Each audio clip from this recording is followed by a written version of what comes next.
Oke, ternyata, pemateri kita udah standby di ruang Zoom, yaitu Bang Yogi Fernanda.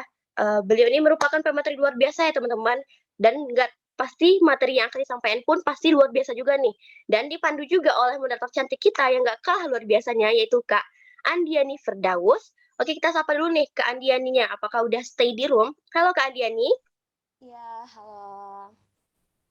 Apakah Udah suara siap saya nih? terdengar jelas, Kak? Iya, jelas sekali Kak.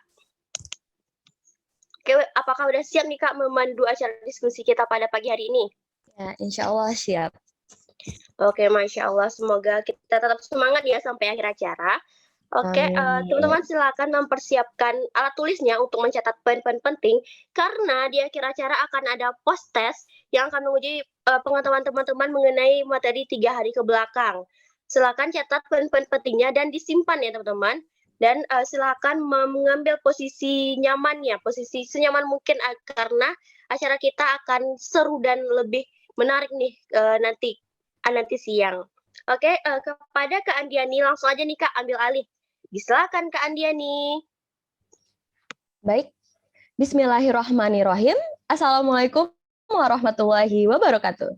Waalaikumsalam Warahmatullahi warahmatullahi wabarakatuh. wabarakatuh. Sebelumnya saya ingin mengucapkan terima kasih kepada MC yang telah mempersilahkan saya dan juga saya sangat bahagia sekali bisa membersamai teman-teman di aksi revolusi muda yang diangkat oleh BEM KM FMIPA UNP. Seperti kata pepatah, tak kenal maka tak sayang.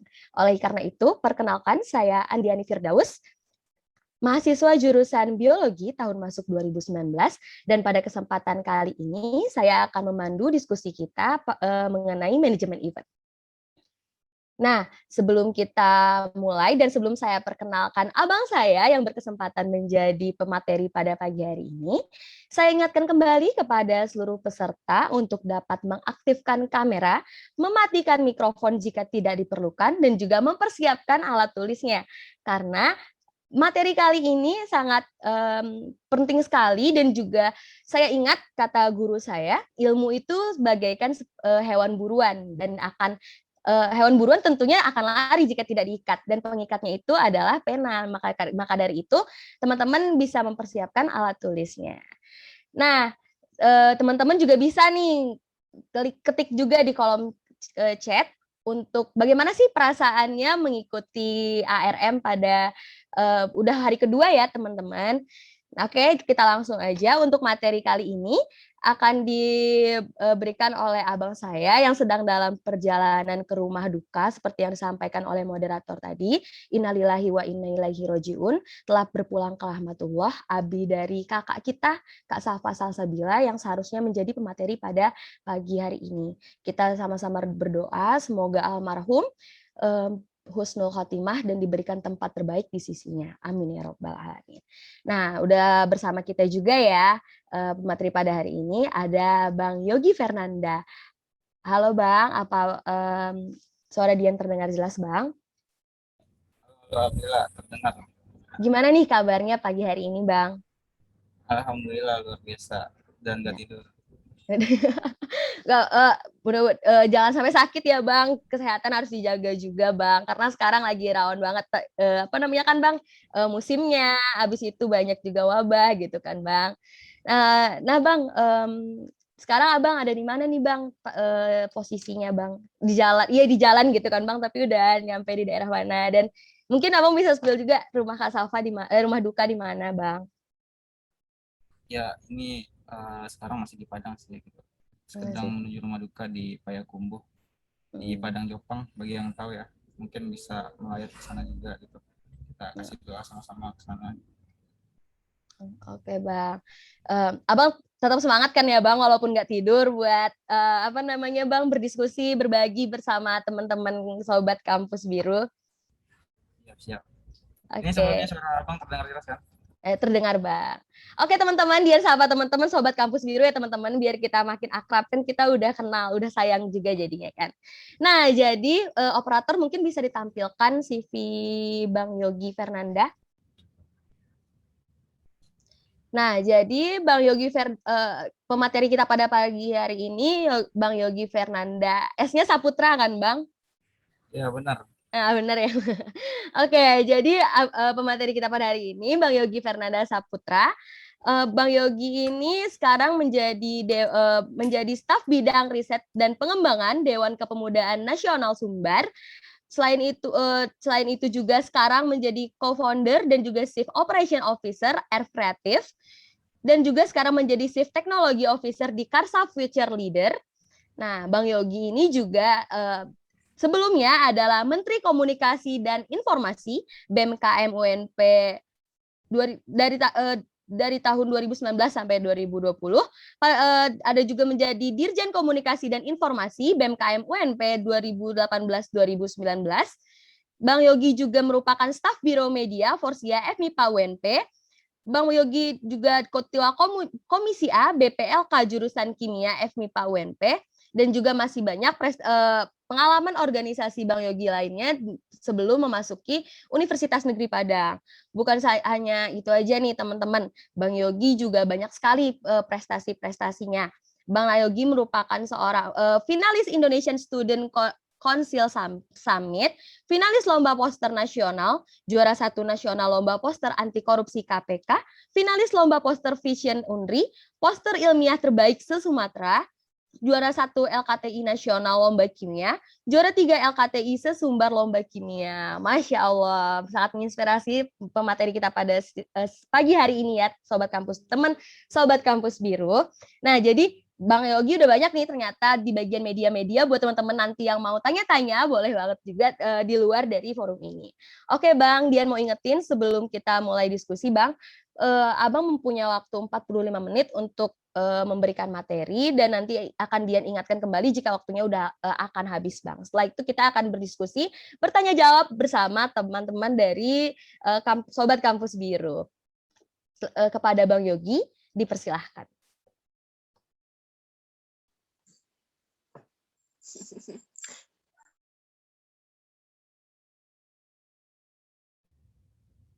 Ya, bentar. Ini masih disable ininya. Belum bisa untuk share screen.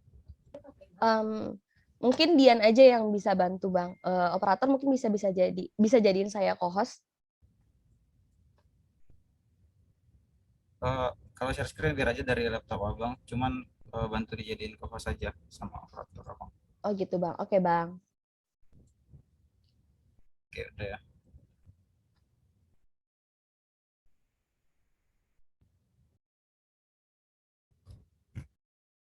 Udah kelihatan? Kelihatan Bang. Oke, ini udah boleh dimulai nih. Boleh Bang, boleh Bang. Oke, bismillahirrahmanirrahim. Assalamualaikum warahmatullahi wabarakatuh. Waalaikumsalam warahmatullahi wabarakatuh. Dari 146 orang, saya cuma mendengar 6 orang suara gitu. 140 lainnya yang mana gitu. Assalamualaikum warahmatullahi wabarakatuh. Waalaikumsalam warahmatullahi wabarakatuh. Nah, itu. Karena ini adalah aksi revolusi muda yang dimana isinya adalah orang-orang muda yang akan mengubah gimana arah bangsa ke depannya. Jadi kalau misalnya pemudanya meletoy, melambai-lambai, itu gimana arah bangsa sekarang itu. Bangsa sekarang udah rusak juga karena COVID-19 kan. Nah, jangan sampai kita gagal untuk menanggulangi semua masalah di negeri kita gitu.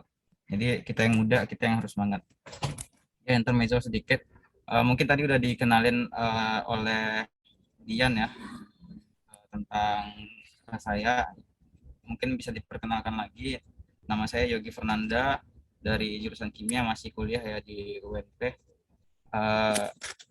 Saat ini ya masih kuliah menempuh di semester 8, mau masuk ke semester 9. Doakan segera selesai juga ya. Dan saat ini juga kemarin sebenarnya kita nggak bakalan ketemu kan. Sebenarnya kita nggak bakalan ketemu hari ini. Cuman qadarullah ada kemalangan juga, dan ada beberapa hal yang tidak kita inginkan menyebabkan kita bertemu hari ini gitu. Mungkin teman-teman udah pada dengar juga kabarnya gitu. Semoga kita berikanlah doa terbaik kita buat pemateri sebelumnya, yaitu Kak Safa Salsabila, yang beliau sekarang sedang ada duka ya gitu. duka beliau, duka kita juga, karena beliau salah satu orang yang luar biasa juga untuk FMIPA terutama ya. Dia juga koordinator forum perempuan BEM seluruh Indonesia, itu jarang-jarang ada orang Sumatera di sana gitu. Jadi beliau juga menyampaikan permohonan maaf ya tidak bisa untuk hadir hari ini gitu. Dengan topik kita hari ini adalah manajemen event dalam Aksi Revolusi Muda tahun 2021. Sebelumnya ini adalah materi yang dibuat oleh Kak Safa ya. Jadi saya juga menyampaikan apa yang saya ketahui. Semoga teman-teman nanti dapat mengetahui apa yang bisa diambil dari pelajaran kali ini gitu. Mungkin intermezzo juga lagi gitu. Mungkin saya juga pernah berada di sisi teman-teman sekarang kayak gitu. Saya pernah duduk mendengarkan materi ke materi, mendengarkan penjelasan. Saya juga dulu alumni ARM 2017, dan sekarang udah ARM 2021 ya. Jadi udah beberapa tahun ARM berjalan dan alhamdulillah memang mencetak generasi-generasi yang luar biasa untuk dari FMIPA, untuk UNP juga, bahkan untuk Indonesia nantinya gitu. Oke, back to topik. Jadi sekarang topiknya adalah manajemen event gitu. Bicara tentang manajemen event, mungkin teman-teman ini ya udah paham lah apa arti manajemen, apa arti event, dan apa arti dari manajemen event itu sendiri gitu. Nah, kita sebelumnya harus mengetahui dulu nih apa arti dari manajemen. Mungkin teman-teman udah pernah dengar kata manajemen ya. Ada manajemen pajak, ada manajemen keuangan, ada manajemen dan lain sebagainya macamnya lah, banyak kayak gitu. Cuman kita tahu nggak arti manajemen itu sendiri apa gitu. Nah, di sini saya udah punya pengertian dari manajemen sendiri ya. Yang dimana manajemen itu sendiri artinya adalah sebuah seni untuk mengatur, mengelola, merencanakan sesuatu untuk sebuah tujuan yang ingin diwujudkan. Nah, itu dia arti dari manajemen itu sendiri gitu. Jadi manajemen itu adalah sebuah seni untuk mengatur, mengelola, merancang sesuatu untuk sebuah tujuan yang ingin diwujudkan. Nah, misalnya teman-teman ingin merencanakan ini nih, merencanakan mau berlibur gitu. Misalnya teman-teman mau berlibur gitu. Pastinya teman-teman harus merencanainya dong kayak gitu. Mulai dari pengelolaannya gimana, rencananya kemana aja nih destinasinya gitu. Teman-teman punya rundown kegiatan teman-teman secara berlibur kayak gitu. Nggak mungkin dong teman-teman langsung terjun liburan, bakalan nyasar nanti pastinya kayak gitu. Nah, itu arti dari manajemen sendiri gitu. Lalu manajemen itu sendiri ada kata di sampingnya yaitu event, karena materi kita sekarang adalah manajemen event. Apa sih event itu gitu? Event adalah sebuah kegiatan yang kita ingin menunjukkan, menampilkan untuk orang banyak kayak gitu. Jadi kita menampilkan sesuatu untuk orang banyak yang diselenggarakan pada waktunya tertentu juga gitu. Jadi ada waktunya dan juga punya tujuan kayak gitu. Jadi ada beberapa poin penting di dalam dalam manajemen event itu sendiri. Ya, sorry bentar. Ini ada masalah dikit. Oke, jadi udah bisa lihat screen lagi kan? Udah, Bang. Udah ya. Nah, jadi event itu sendiri terdiri dari beberapa beberapa kata. Yang pertama, diselenggarakan pada waktu tertentu. Tujuannya juga tertentu dan juga ditampilkan oleh kepada orang banyak kayak gitu. Nah, jadi apa manajemen event itu sebenarnya gitu. Tadi kita udah bahas tentang manajemen, kita udah bahas tentang event. Lalu apa sih bisa nggak keduanya berhubungan kayak gitu antara manajemen dan event? Tentunya bisa dong kayak gitu. Jadi ketika manajemen dan event itu bersatu itu, artinya adalah sebuah pengelolaan kegiatan yang disusun secara sistematis, profesional, yang melibatkan banyak orang yang dilaksanakan atas dasar sebuah tujuan bersama gitu. Nah, jadi ini adalah arti dari manajemen event itu sendiri gitu. Jadi adalah sebuah pengelolaan kegiatan yang disusun secara sistematis dan profesional yang melibatkan orang banyak yang dilaksanakan atas dasar sebuah tujuan bersama gitu. Nah, kan kita udah tahu nih arti dari manajemen event itu sendiri gitu. Nah, nanti saya sekarang ingin meminta teman-teman berpikir, coba dari 143 orang di sini, coba pikirkan satu kegiatan yang akan teman-teman laksanakan beberapa bulan lagi gitu. Taruh sekarang bulan Agustus. Nah, teman-teman coba rencanakan untuk membuat event di bulan September kayak gitu. Topiknya bebas, tujuannya bebas, dan ya silakan berkreasi gitu. Nanti di akhir kita bakalan tahu jawabannya ini apa kayak gitu. Jadi teman-teman tolong pikirkan dulu sekarang satu kegiatan, satu event yang ingin teman-teman laksanakan. Nanti kita bakalan bahas di akhir kayak gitu. Jadi coba pikirkan, terus skemakan kapan tanggalnya gitu. Ya secara rinci lah, secara pikiran aja kayak gitu. Nah, kita perlu juga tahu beberapa jenis event ya. Jadi event itu ada banyak ternyata jenisnya gitu, nggak hanya satu jenis saja. Misalnya kayak event pentas seni gitu, nggak gitu doang kayak gitu. Jadi ada banyak jenis event. Yang pertama itu namanya leisure event. Leisure event adalah dia tuh mengandung unsur-unsur olahraga gitu. Misalnya, contohnya teman-teman melihat pertandingan sepak bola antar kota kayak gitu. Nah, itu termasuk ke dalam contoh jenis dari event leisure event ini gitu. Lalu selanjutnya adalah personal event gitu. Namanya aja personal event kayak gitu. Nah, ini adalah event atau kegiatan yang diciptakan untuk personal kayak gitu. Misalnya untuk satu keluarga aja gitu. Misalnya teman-teman nih, biasanya kalau acara seperti ini adalah ini ya, pesta ulang tahun kayak gitu. Pesta ulang tahun. Nah, biasanya itu dilaksanakan secara satu keluarga aja kayak gitu. Jadi nggak ada banyak undang-undang orang kayak gitu. Dan sifatnya mungkin lebih simpel ya, lebih simpel, dan skemanya mungkin nggak seribet dari event-event lainnya gitu. Nah, selanjutnya adalah cultural event. Dari nama aja kita udah tahu kan ini event apa gitu. Nah, ini event yang mengangkatkan suatu kebudayaan yang memiliki nilai baik itu nilai sosial, apakah itu nilai pendidikan di dalamnya. Nah, itu dia. Jadi ada cultural event namanya. Jadi ada cultural event. Contohnya mungkin teman-teman pernah lihat ini ya, Tabui kalau di Pariaman ya. Nah, itu salah satu bentuk cultural event sendiri gitu. Jadi ada banyak sekali jenis event. Yang selanjutnya adalah organizational event. Jadi ini adalah event yang dilaksanakan oleh ini ya, suatu lembaga atau suatu organisasi dengan tujuan tertentu. Misalnya ini, teman-teman misalnya contohnya punya perusahaan gitu. Nah, perusahaan teman-teman itu ciptain suatu kegiatan sosial gitu contohnya. Nah, itu termasuk dalam event yang organisasi event kayak gitu. Jadi event ini dibuat oleh suatu perusahaan atau organisasi. Nah, selanjutnya adalah mega event. Nah, ini eventnya gede banget gitu. Sifatnya mungkin bisa skalanya internasional gitu. Dan seperti yang kita ketahui, mega event ini itu minimal ya, minimal ini melibatkan 5 negara gitu. Dan partisipasinya itu lebih dari 1 juta orang gitu. Wah, ini event apa nih gitu? Contohnya Olimpiade gitu. Mungkin teman-teman pada tahu ya, kemarin ada Olimpiade di Jepang ya. Nah, ini salah satu bentuk mega event gitu. Jadi melibatkan banyak negara, lebih dari 20-an negara dengan peserta dan juga penonton yang berpartisipasi itu sangat banyak ya, puluhan juta atau ratusan juta mungkin yang tidak bisa kita prediksi. Nah, itu termasuk ke dalam mega event. Nah, kalau ada mega event pasti adanya event yang lebih kecil ya, namanya medium event. Ini sifatnya berdasarkan jumlah pengikutnya gitu. Kalau medium event ini lebih kecil dari mega event kayak gitu, cuman masih gede lah gitu. Partisipasinya itu melibatkan antara 100 sampai 1 juta orang gitu. Jadi dampaknya adalah secara nasional gitu. Jadi dampak dari mega event ini atau outputnya itu ke nasional gitu. Contohnya adalah PON gitu. PON merupakan salah satu event dari medium event gitu. Jadi skalanya skala nasional saja gitu. Berbeda dengan mega event tadi yang sifatnya adalah internasional kayak gitu. Nah, berlanjut ke yang lebih kecil itu biasanya ada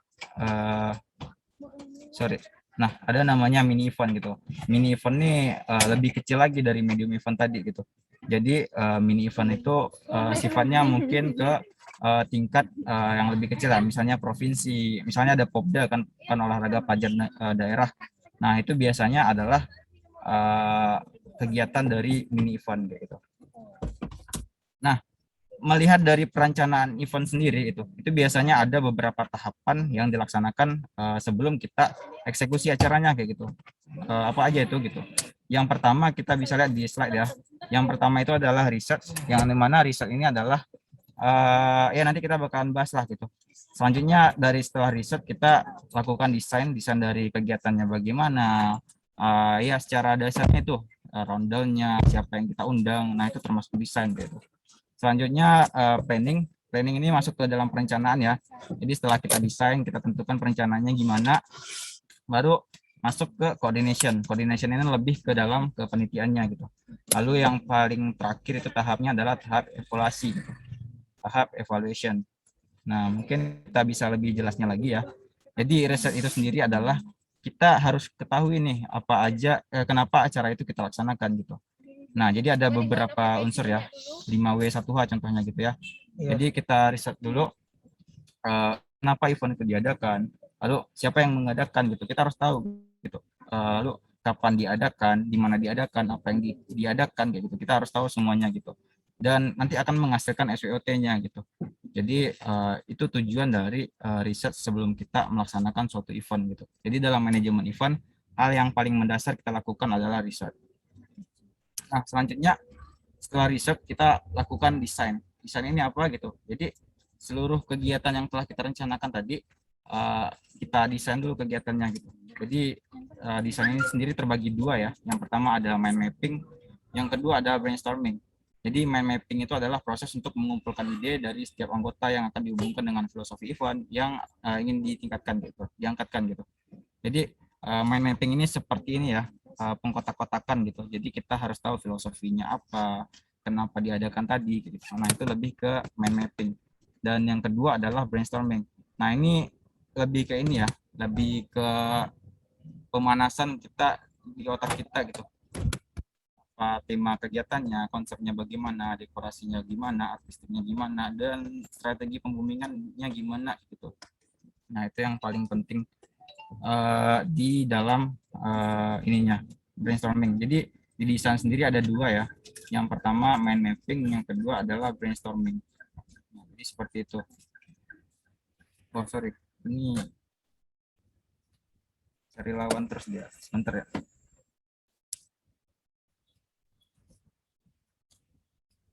Udah kelihatan lagi kan? Kelihatan, Bang. Oke. Nah, setelah kita desain, kita laksanakan namanya planning gitu. Jadi tahap ketiga dari suatu event yang akan kita laksanakan adalah planning. Dari artinya kita udah tahu ya perencanaan gitu. Jadi dalam planning sendiri itu biasanya ada 3 unsur gitu. Waktu pelaksanaannya bagaimana, tempat pelaksanaannya bagaimana, tempo atau deadline dari pelaksanaannya sendiri gitu. Jadi ada 3 unsur penting yang harus kita rencanakan gitu. Jangan sampai 3 hal ini luput dari perencanaan kita gitu. Jadi waktu pelaksanaan itu penting, kapan diadakan, misalnya di tanggal sekian, bulan sekian, tahun sekian, kegiatan ini dilaksanakan, tempatnya di GOR, dengan deadline pelaksanaannya mungkin kita udah selesai H-1 kegiatan gitu. Nah, ini adalah 3 hal penting sekali ya yang jangan sampai luput dari pengawasan kita, karena ini bakalan fatal efeknya ketika luput dari pengawasan kita dan akhirnya berakibat kepada gagalnya kegiatan atau acara. Nah, yang keempat ada coordination. Coordination ini adalah apa ya, kerjasama antar seluruh lini di dalam suatu event gitu. Jadi di dalam event kita pasti punya panitianya dong gitu. Kita punya ketuanya, kita punya bendaharanya siapa, kita punya bidang acaranya siapa, bidang kelestariannya siapa. Nah, seluruh itu terlibat dan bekerja sama untuk melaksanakan event tersebut. Nah, itu yang termasuk ke dalam plan, maksudnya di coordination gitu. Jadi tahapan acaranya adalah coordination. And selanjutnya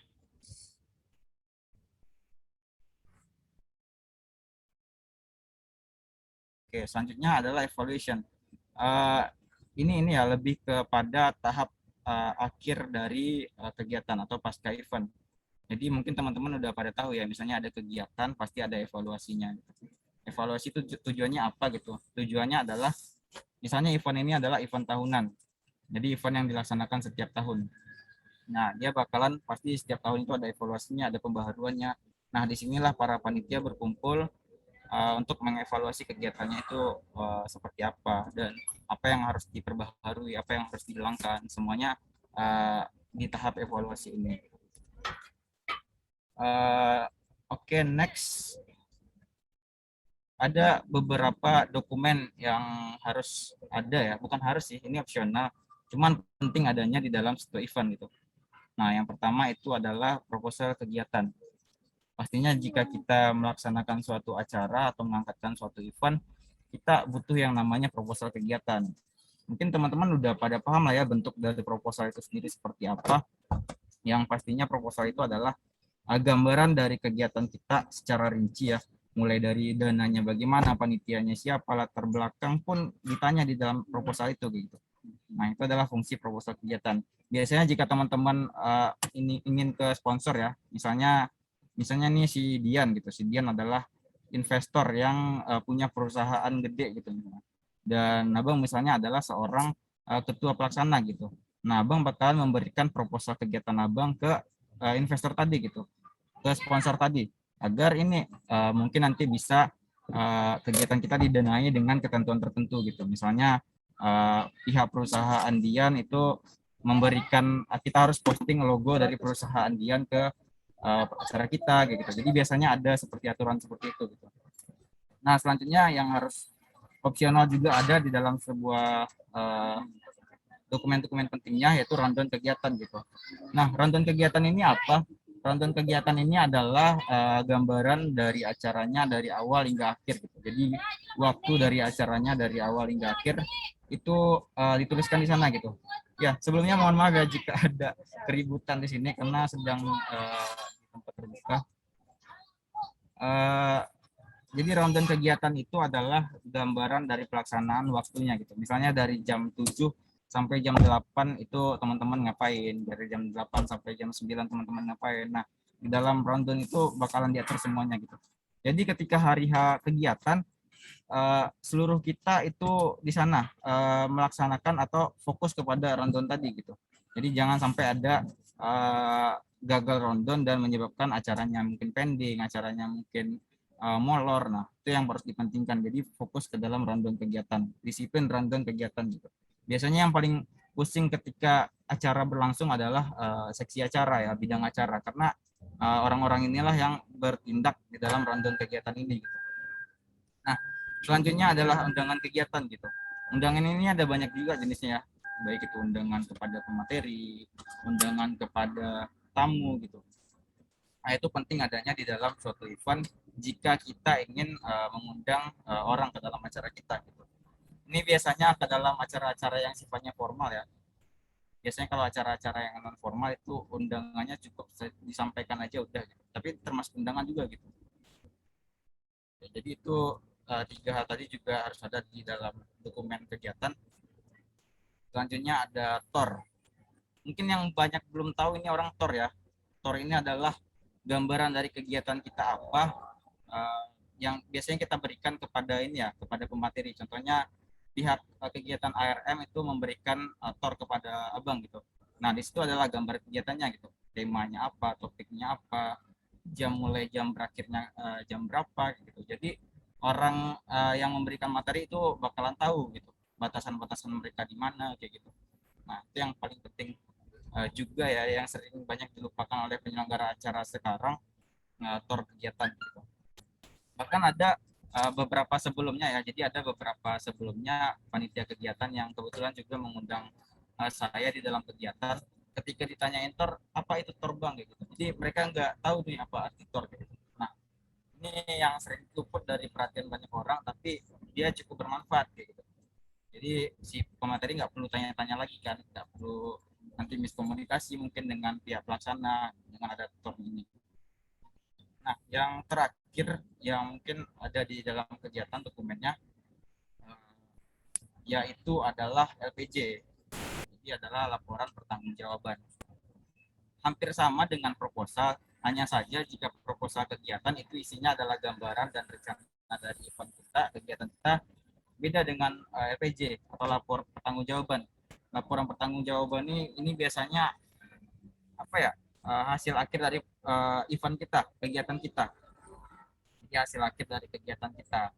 Jadi seperti biaya yang digunakan berapa, siapa yang jadinya diundang, ya tidak luput dari itu biasanya gitu. LPJ itu tidak luput dari pembiayaan biasanya ya, biasanya yang saya ketahui gitu. Jadi ini sangat penting, apalagi kita menggunakan sponsor atau menggunakan beberapa pihak terkait yang butuh laporan pertanggungjawaban atas dana yang kita gunakan. Nah, ini sangat dibutuhkan yang namanya LPJ. Mungkin teman-teman yang pada sering di organisasi ini tahu ya, berapa sulitnya nyusun LPJ, gimana ribetnya LPJ-an gitu kan. Nah, itu dia gunanya laporan pertanggungjawaban tadi. Jadi kita udah bahas beberapa ya, mulai dari tadi kita bahas eh, tahap pelaksanaan event, jenis-jenis event, jadi banyak ya. Sampai tadi kita ke evaluasi dari pelaksanaan event. Ya ini udah kita bahas tadi. Sampai kita bahas tentang dokumen-dokumen yang ada sebelum event gitu. Ini mohon maaf ya, ini bukan sebelum event sih, dokumen yang ada di dalam suatu event gitu. Nah, sampai sini ada yang ingin ditanyakan nggak? Atau nanti aja? Gimana teman-teman, ada yang mau ditanyain nggak sekarang? Nggak ada ya, Ada, sepertinya ada Kak, dia masih ngantuk. Ada nih. tuh Bang, Peserta masih ngantuk nih kayaknya. ada tuh Ada. Bang. Bang. Ya, ada yang Eh. ditanyakan atau nanti aja waktu di sesi tanya jawab. Kalau sekarang aja boleh Bang. Ya sekarang coba apa pertanyaannya? Berkaitan dengan dokumen sebelum event cek itu, kan kata Abang tadi kan menyiapkan dokumennya, terus diajukan ke perusahaan yang akan menjadi sponsor. Misalnya kan kalau kita ingin mengadakan event konser musik gitu kan Bang, apakah perusahaan sponsornya itu harus berhubungan sama musik atau konser atau bisa dengan perusahaan makanan atau apa gitu Bang? Itu aja Bang, terima kasih. Oke, berbicara tentang sponsor dalam kegiatan, itu kalau sponsor biasanya ada banyak sekali jenisnya ya. Ada sponsornya yang misalnya dia memberikan pendanaan secara langsung, ada yang sponsor yang secara tidak langsung dia membantu kita dalam penyebaran, namanya media partner ya. Jadi dia membantu penyebaran kegiatan kita. Ada yang sponsor itu tidak memberikan apa-apa, namun dia apa ya, seperti memberikan alat-alat gitu. Jadi bentuknya adalah barang. Nah, jadi ada banyak sekali jenis dari sponsor sendiri. Dan terkait pertanyaan tadi, misalnya ada acara konser musik, itu tidak harus melulu tentang sponsornya itu yang berhubungan dengan musik ya. Bisa jadi sponsornya adalah biasanya ya, kalau acara-acara yang seperti event yang seperti musik atau parade seperti itu ada banyak sekali perusahaan yang ingin sponsor. Contohnya adalah Bayu atau Telkomsel. Nah, biasanya mereka bakalan buka stand juga di pinggir dari kegiatan itu gitu. Stand mereka dan mereka juga dapat benefit, kita juga dapat benefit dari pembiayaan. Jadi tidak hanya harus dari pihak sponsornya adalah orang-orang di bidang musik, tapi juga boleh yang lainnya. Atau mungkin makanan, atau mungkin minuman, banyak kayak gitu. Mungkin teman-teman pernah datang ke konser, lihat sosro mungkin di sana kan, biasanya ada sosro di sana. Nah itu termasuk salah satu sponsor yang membantu kegiatan biasanya. Nah jadi tidak harus melulu soal musik. Jadi boleh random asalkan memang ada keselarasan gitu. Gak mungkin dong misalnya ada acara konser musik tapi yang menjadi sponsornya adalah perusahaan alat berat gitu. Itu kan enggak korelasinya itu ya, korelasinya enggak sesuai gitu. Jadi kita harus memperhatikan itu juga. Jadi seperti itu biasanya ya kalau untuk sponsor-sponsor kegiatan. Ya gimana? Udah cukup?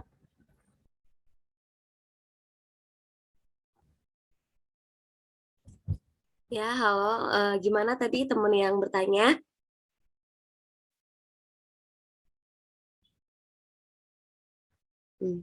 Mungkin cukup ya Bang, karena nggak ada tanggapan lanjutnya Bang. Cukup ya. Nah jadi itu ada beberapa lanjutan. Mungkin ini ya, sebelum kita lanjut ke bagian akhir, mungkin saya ada sedikit games untuk teman-teman semua. Ada sedikit permainan mungkin yang masih ngantuk bisa jadi sedikit lebih fresh lagi ya. Karena game kali ini ada berhadiah gitu. Ini hadiahnya dari saya bukan dari panitia gitu. Jadi saya akan berikan hadiah bagi teman-teman yang bisa di dalam games ini. Jadi bagi yang belum fokus, coba fokus dulu. Ya, jadi ini ada games dari saya juga yang mungkin nanti ada door prize-nya bagi teman-teman yang berhasil ngejawab ya. Yang belum aktifin kamera harus aktifin kamera ya. Jadi syaratnya aktifin kamera lalu fokus. Bisa didengarkan? Ya, ayo teman-teman aktifin kameranya, terus fokus. Dapat door prize nih dari Bang Yogi. Oke, ini langsung pada fokus ya. Langsung pada melototin Iya kamera. dong Bang, Mas siapa sih yang nggak mau Bang door prize? Oke, kita ini dulu ya. Stop share screen. Jadi harap fokus ya. Oke Bang. Perhatikan. Oh, sorry, belum share screen ya. Sorry. Sebentar. 1 menit. Karena lupa buka filenya.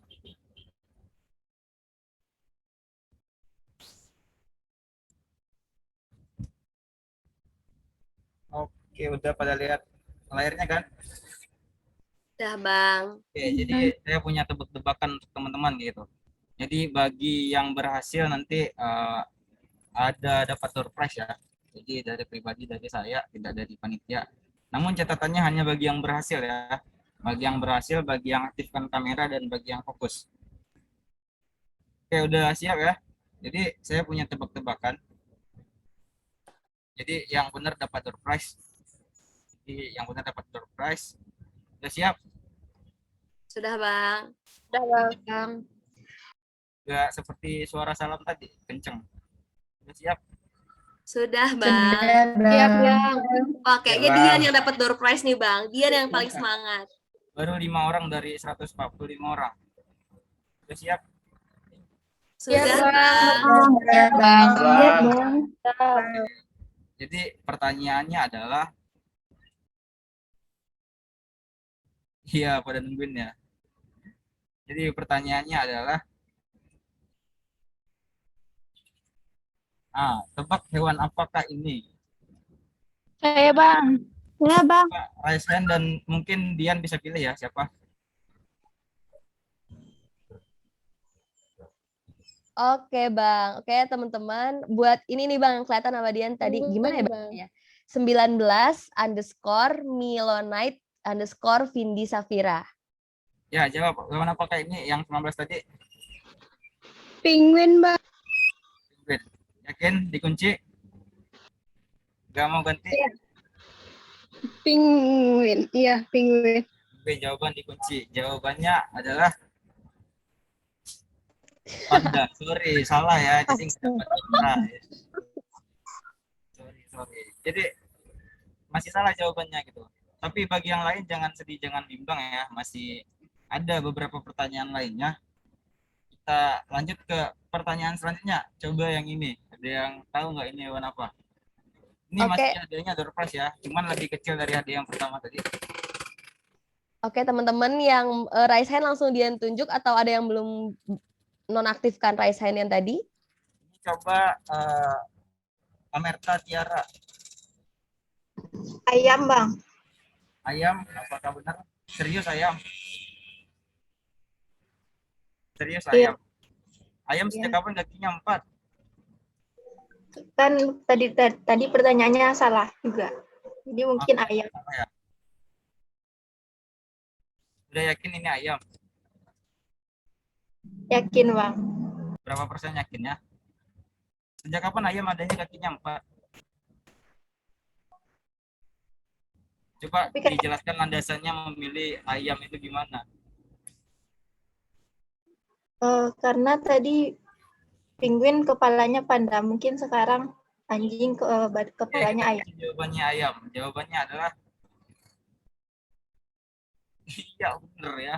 Oh, benar, yes. Selamat Amerta. Bang, gimana tuh Nanti Bang? Amerta boleh ini ya, boleh kontak Yogi pribadi aja ya. Nanti kita diskusi masalah door prize-nya. Oke, mau yang lain? Yang lain mau tambah? Enggak ya? Mau lah Bang. Tambah lah Bang. Oke, kita stop dulu games-nya. Karena ini bisa jadi bisa ini. Gitu.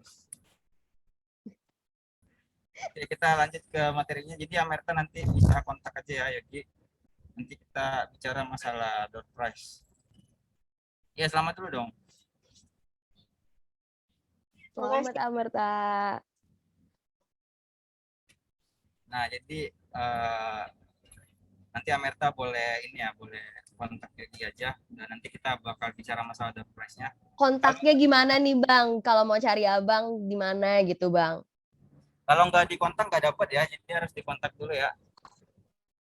Oh jadi usaha cari kontak sendiri ya Mertanya Bang? Harus dikontak juga ya, Yoginya secara pribadi. Nanti kita bicara masalah ininya, door prize-nya. Hadiahnya gede, yang mungkin nggak dibayangin oleh orang-orang. Selamat ya Amerta, jangan lupa kontak Bang Yoginya Amerta. Oke Bang, silakan Oke, dilanjutkan lanjut Bang. ya. Jadi kita balik lagi ke ininya. Nanti bakal ada quiz. Jadi bagi yang belum dapat nanti bisa ini ya, bisa menyusul dapat hadiahnya. Gitu. Hadiahnya gede loh. Nah, ada beberapa tips di dalam ini ya. Kita lanjut ke materinya. Jadi ada beberapa tips dan rencana dalam melaksanakan atau membuat suatu event atau kegiatan yang mungkin lebih gede, sangat gede ya. Gede, terus panitianya banyak, pesertanya juga banyak gitu. Nah, jadi tips dari saya yang pertama yaitu adalah rencana dan juga mengkoordinasikan. Maksudnya ini apa gitu? Jika kita dasar dari kegiatan dan acara itu menjadi sukses adalah perencanaan yang matang dan koordinasi antar tim yang bagus. Gitu. Jadi dua komponen ini tidak luput dari sebuah event yang sukses. Gitu. Coba teman-teman tanyakan kegiatan apa yang sukses. Contohnya adalah acara kegiatan ARM ini. Gitu. ARM ini adalah kegiatan yang sukses. Nah, coba ditanyakan di mana rencananya, berapa bulan mereka merencanakan, dan bagaimana koordinasi antara panitia masing-masing. Gitu.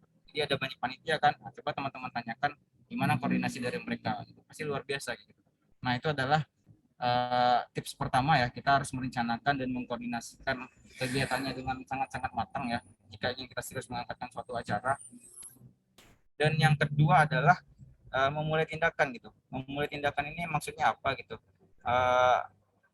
Saat kita harus membagi antusiasme banyak ide gitu. Ini mungkin lebih dititik beratkan kepada ini ya, ketua pelaksana ya. Misalnya ya, di dalam suatu rapat kegiatan ada banyak sekali ide gitu. Ada banyak sekali ide, tapi tidak ada tindakan gitu. Nah, itu sama aja bohong. Gitu. Jadi biasanya kalau di dalam acara ya, ada orang-orang tipenya adalah inisiator, ada orang-orang tipenya eksekutor, ada orangnya tipenya adalah yang suka bacot aja gitu. Nah, jadi tiga tipe orang ini biasanya ada di dalam panitia kegiatan gitu contohnya. Jadi biasanya orang-orang ini orang-orang yang inisiator ini biasanya merencanakan kegiatan, di mana kegiatannya, temanya apa, di mana lokasinya, di mana rundownnya dan segala macamnya. Namun itu bakal jadi sia-sia gitu jika tidak ada tindakan yang dimulai gitu. Biasanya untuk memulai sesuatu ini yang berat, orang-orang eksekutor itu dibutuhkan di sana gitu. Orang-orang eksekutor adalah orang-orang yang dikasih rencana, dia bakal langsung tindakan gitu. Jadi ada banyak sekali orang-orang yang gitu yang pernah saya temui ya gitu. Misalnya dia tolong buat template ini gitu. Dia langsung buat gitu. Nah, itu adalah contoh-contoh orang-orang eksekutor gitu. Tapi ada juga orang-orang yang inisiator yang banyak rencana ya gitu. Cuman tanpa adanya orang eksekutor tadi, orang yang mengeksekusi rencana tadi itu sia-sia gitu. Jadi jika ingin acaranya sukses, yang pertama ya, yang kedua yaitu mulai tindakan gitu. Dan yang ketiga adalah tetap aktif 24 sampai 36 jam sebelum acara. Ini maksudnya apa?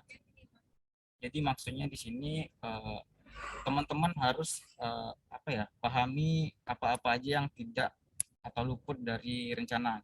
Misalnya teman-teman boleh list daftar tamu siapa aja. Ini sebagai contoh simpel ya. Jadi biasanya orang list daftar tamu ini luput dari pengawasan, sehingga nanti nggak tahu siapa aja yang hadir. Gitu. Jadi tamunya bakalan merasa tidak diperlakukan dengan baik nantinya. Gitu. Jadi biasanya hal-hal kecil itu sering lupa gitu. Entah mungkin nanti kabel ada yang nggak kesambung kayak gitu. Itu ada gitu. Atau mungkin jaringan jika teman-teman melaksanakan kegiatan secara online, jaringan yang nggak bagus kayak gitu. Hal-hal yang seperti ini biasanya terfikirkan 1 jam, 2 jam, 3 jam sebelum acara gitu. Jadi kita sebelum detik acara pun kita harus siap sedia gitu. Harus siap sedia untuk sebelum melaksanakan kegiatan.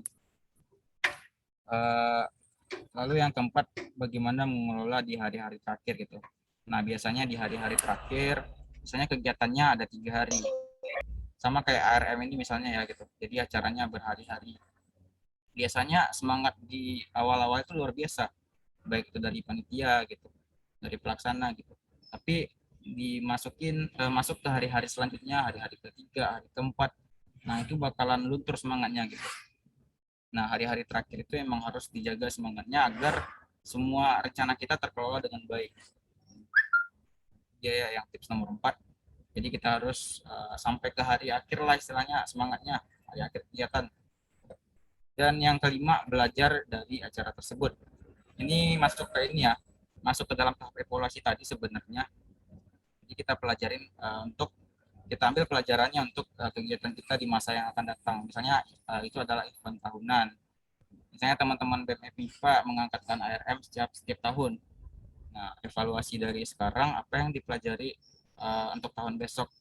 Misalnya menghilangkan Bang Yogi sebagai pemateri itu boleh, itu evaluasi ya. Misalnya selanjutnya ya banyak, jadi ada banyak sekali pelajaran yang mungkin bisa diambil dari setiap acara, itu beda-beda tergantung persepsi orangnya ya. Makanya biasanya di dalam kegiatan itu ada rapat evaluasi namanya. Jadi itu adalah 5 tips yang mungkin bisa dalam manajemen event kita gunakan ya. Jadi mulai dari rencana dan mengkoordinasikannya, mulai tindakannya tetap aktif, lalu bagaimana mengelola di hari-hari terakhir, lalu juga belajar dari acara tersebut. Nah, itu ada 5 tips. Mungkin lanjut ke slide selanjutnya. Ya, ini saya kutip dari senior kita ya, Kak Safa Salsabila. Jadi biasanya untuk di setiap event itu pasti ada yang tidak puas kan gitu. Ada yang tidak puas setelah kita mengangkatkannya, ada yang merasa gagal, ada yang merasa ya nggak puas aja lah gitu. Padahal acaranya udah kita persiapkan secara maksimal gitu. Itu pasti ada. Nah, tapi jangan teman-teman merasa gagal jika event kita itu tidak memuaskan gitu. Jadi gagal itu bukan akhir dari segalanya, tapi gagal menandakan jika kita telah melangkah dan siap untuk menuju arah yang lebih baik. Nah, jadi teman-teman catat ini ya, karena ini sering terjadi di beberapa orang. Jadi merasa kalau kegiatannya itu nggak matang, nggak memuaskan gitu. Jika udah terlaksana ya udah syukuri aja gitu. Syukuri terus kita misalnya ada kekurangan, kita jadikan evaluasi untuk yang akan datang. Jadi intinya yang sebenarnya gagal itu adalah kita tidak melaksanakannya, kita nggak berjalan, kita biarin aja itu kegiatan gitu. Itu yang gagal sebenarnya, acaranya mati. Tapi yang seperti saya sebutkan tadi itu bukan gagal gitu. Itu juga bukan akhir dari semuanya, tapi itu adalah apa ya, tanda kita udah bergerak dan siap untuk menuju yang lebih baik lagi mungkin di tahun datang atau di tahun berikutnya. Ya, untuk materinya mungkin itu aja ya dari saya. Terima kasih untuk teman-teman semuanya yang udah menjelaskan, mendengarkan dari awal sampai akhir. Mungkin nanti setelah ini masuk ke sesi tanya jawab. Saya sadar ini masih banyak kekurangan karena saya juga mempersiapkannya dengan tidak optimal ya, karena bukan menyalahkan keadaan juga, hanya saja emang dari saya pribadi yang masih kurang optimal dalam penyampaian. Jadi sekali lagi mohon maaf kepada seluruh teman-teman jika materinya kurang optimal. Ya mungkin itu lebih dan kurang mohon dimaafkan, dikembalikan kepada moderator. Oke, Bang Yogi. Terima kasih, Bang Yogi.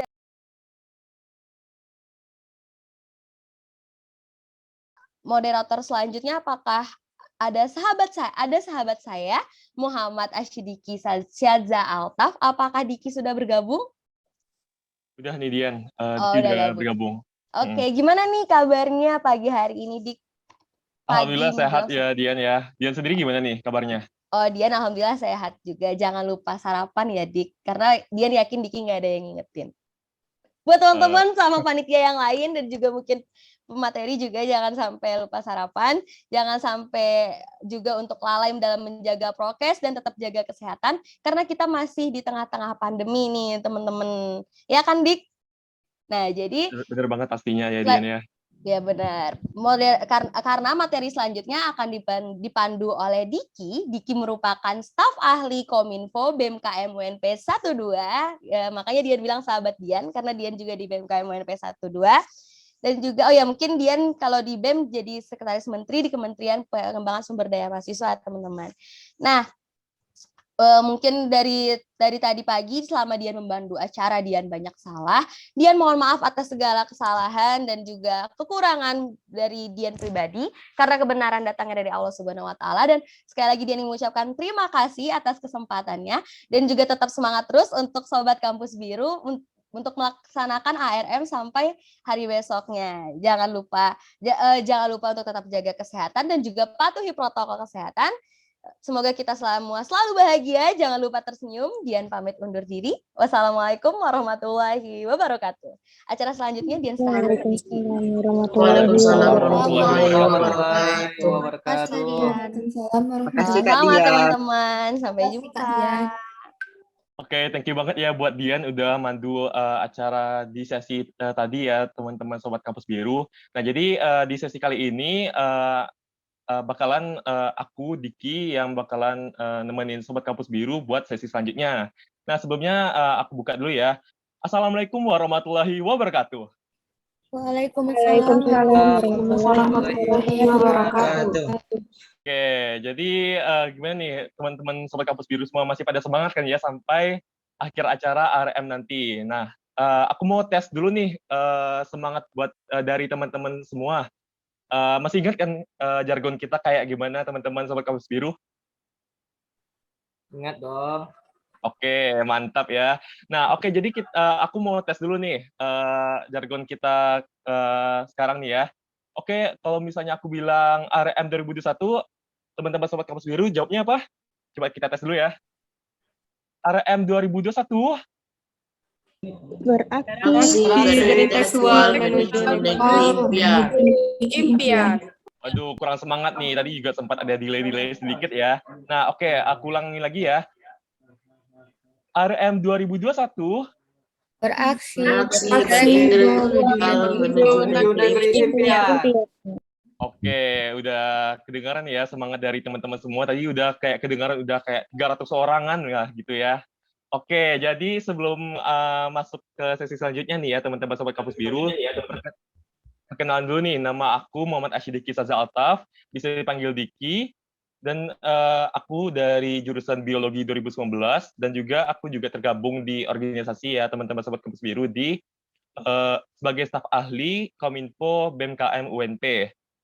Nah, oke, jadi tadi teman-teman juga ada sempat ngedengerin materi tentang event ya tadi ya sama Bang Yogi, dan juga dimoderatori oleh teman aku tadi, Andiani Firdaus. Nah, jadi tadi emang menarik banget ya topiknya ya teman-teman semua ya, apalagi buat teman-teman yang pengen nantinya tergabung di salah satu acara, apalagi kayak acara di kampus gitu kan ya.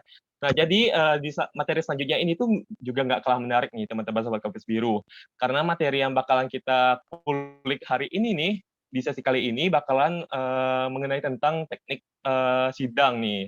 Nah, jadi mungkin buat teman-teman Sobat Kampus Biru yang BP 2020, BP 2019-2020, mungkin udah pernah ikut sidang kan ya, kayak salah satu contohnya kayak pemilihan hima gitu di kampus.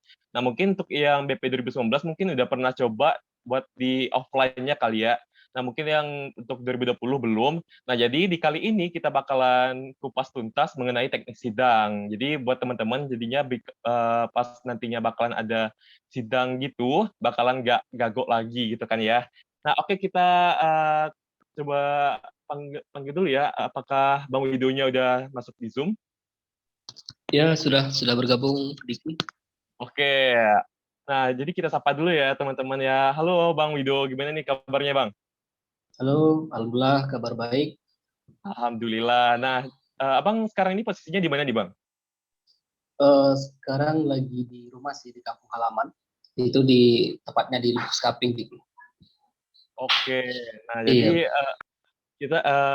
kita bakalan lanjut nih ya teman-teman Sobat Kampus Biru, kita kupas juga nih biodata dari Bang Wido Yudhistira ini nih teman-teman Sobat Kampus Biru.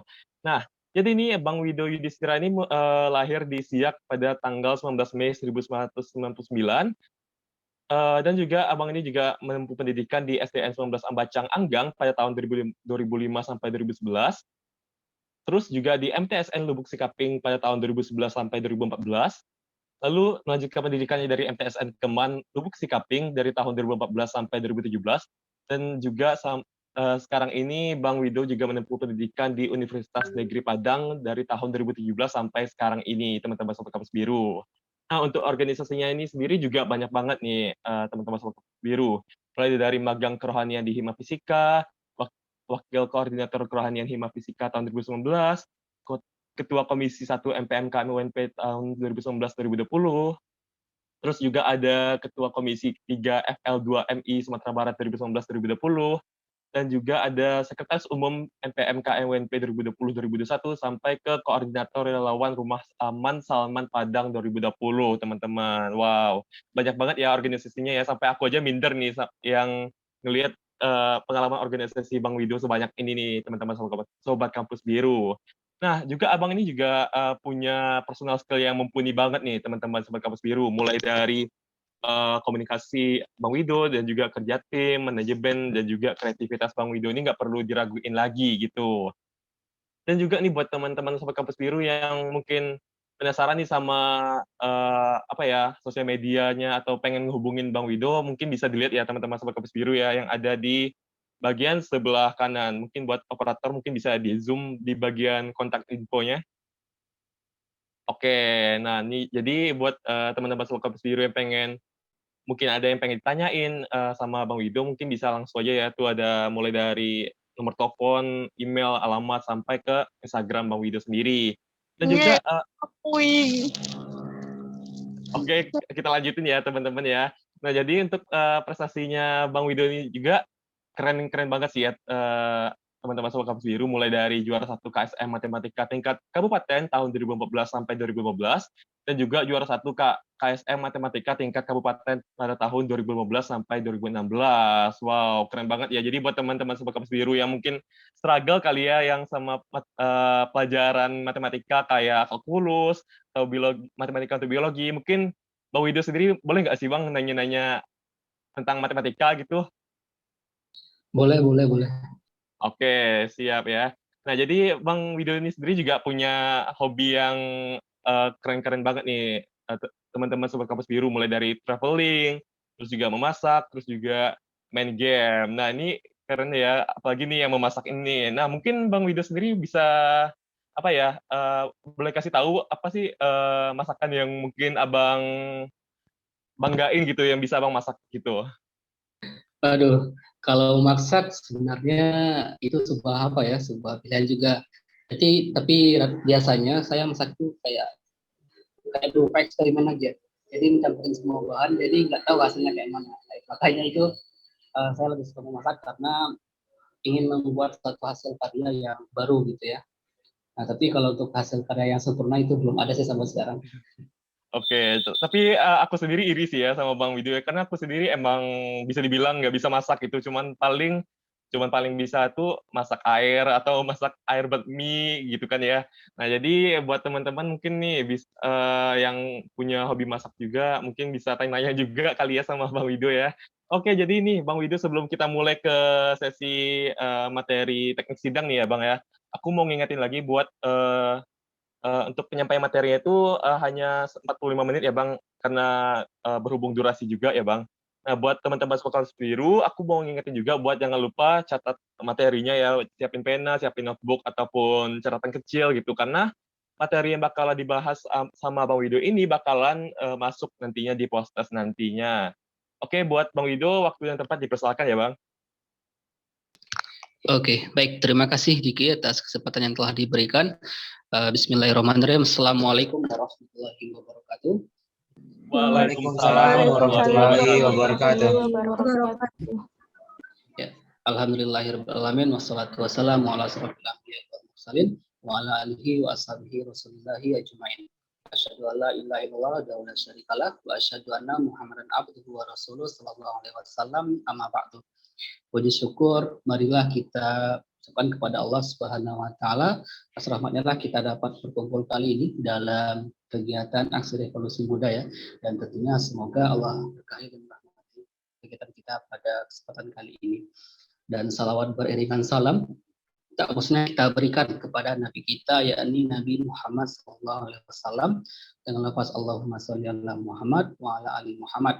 Dan semoga selawat yang kita berikan setiap harinya dapat disampaikan kepada beliau, dan semoga kita mendapatkan syafaatnya di akhir kelak. Amin amin ya rabbal alamin. Oke, sebelum saya mulai di sini minta bantuan nih kepada moderator, apakah bisa untuk men-share ya PPT yang telah saya berikan sebelumnya. Oke, Bang Dan Widya. Mungkin untuk operator mungkin bisa langsung ditampilkan saja, operator. oke, ya sembari untuk share screen-nya ya. Di sini izinkan saya untuk memperkenalkan diri lagi, yang mana untuk nama Widi Yudhistira bisa dipanggil Wido. Untuk jurusan itu saya nggak matematika ya, tapi jurusan saya adalah fisika 2017. Oke, kita tunggu dulu ya dari operator. Ya, baik, Bang. Mungkin untuk revisi media mungkin bisa saya screenkan materi Bang Widonya, Bapak Ibu media.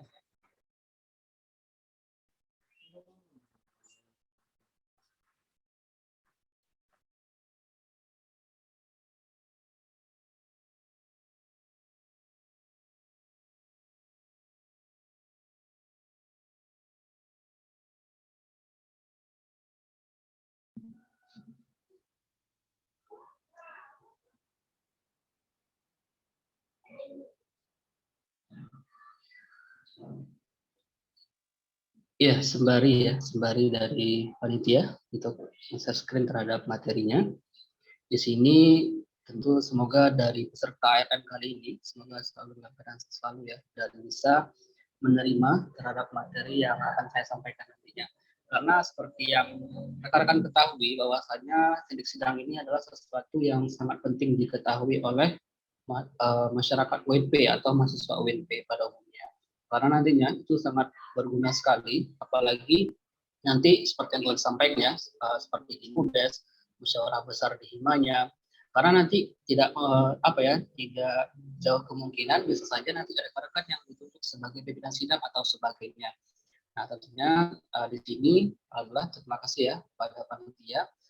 Di sini sudah ada share screen-nya. Oke, bagaimana teknik sidang? Next.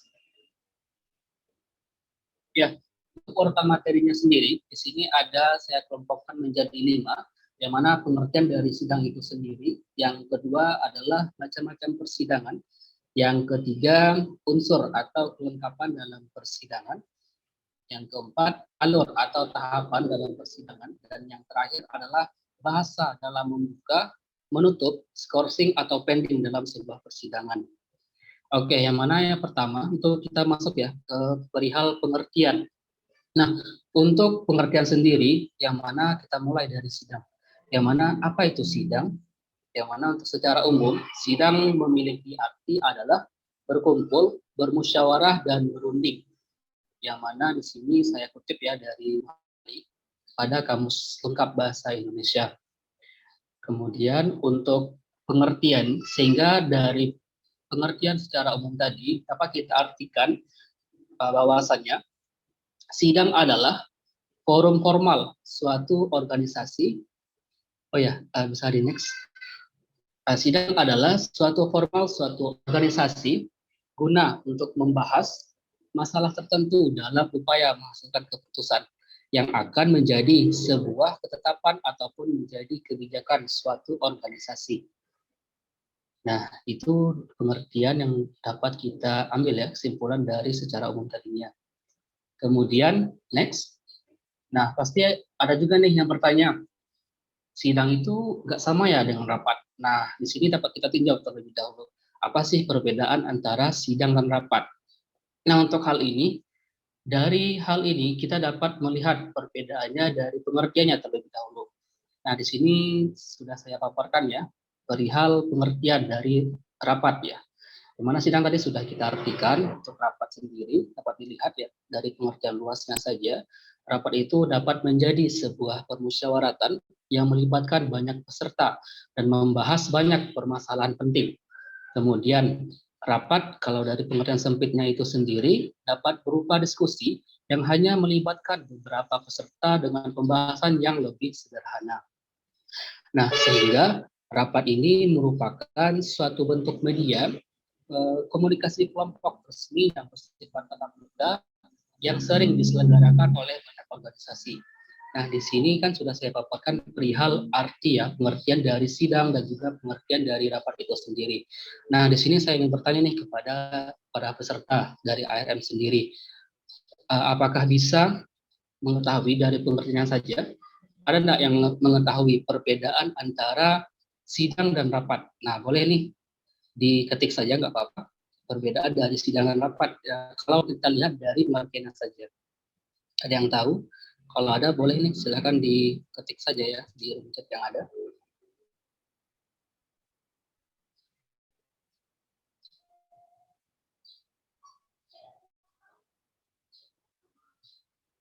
Nah, bagaimana? Ya, Apakah ada teman-teman yang Mahasiswa ragu? Biru ada nggak yang mau disampaikan? Jadi bisa langsung di kolom chat aja ya, Bang Wido ya. Iya benar, di kolom chat saja. Ayo silakan, silakan diungkapkan pemikirannya ya, karena di sini kita juga untuk melatih hal tersebut ya. Melatih untuk perihal berpendapat.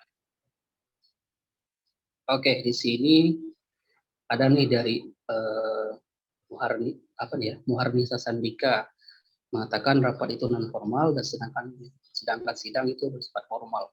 Oke. Ada lagi yang ingin memberikan pendapat? Boleh silakan.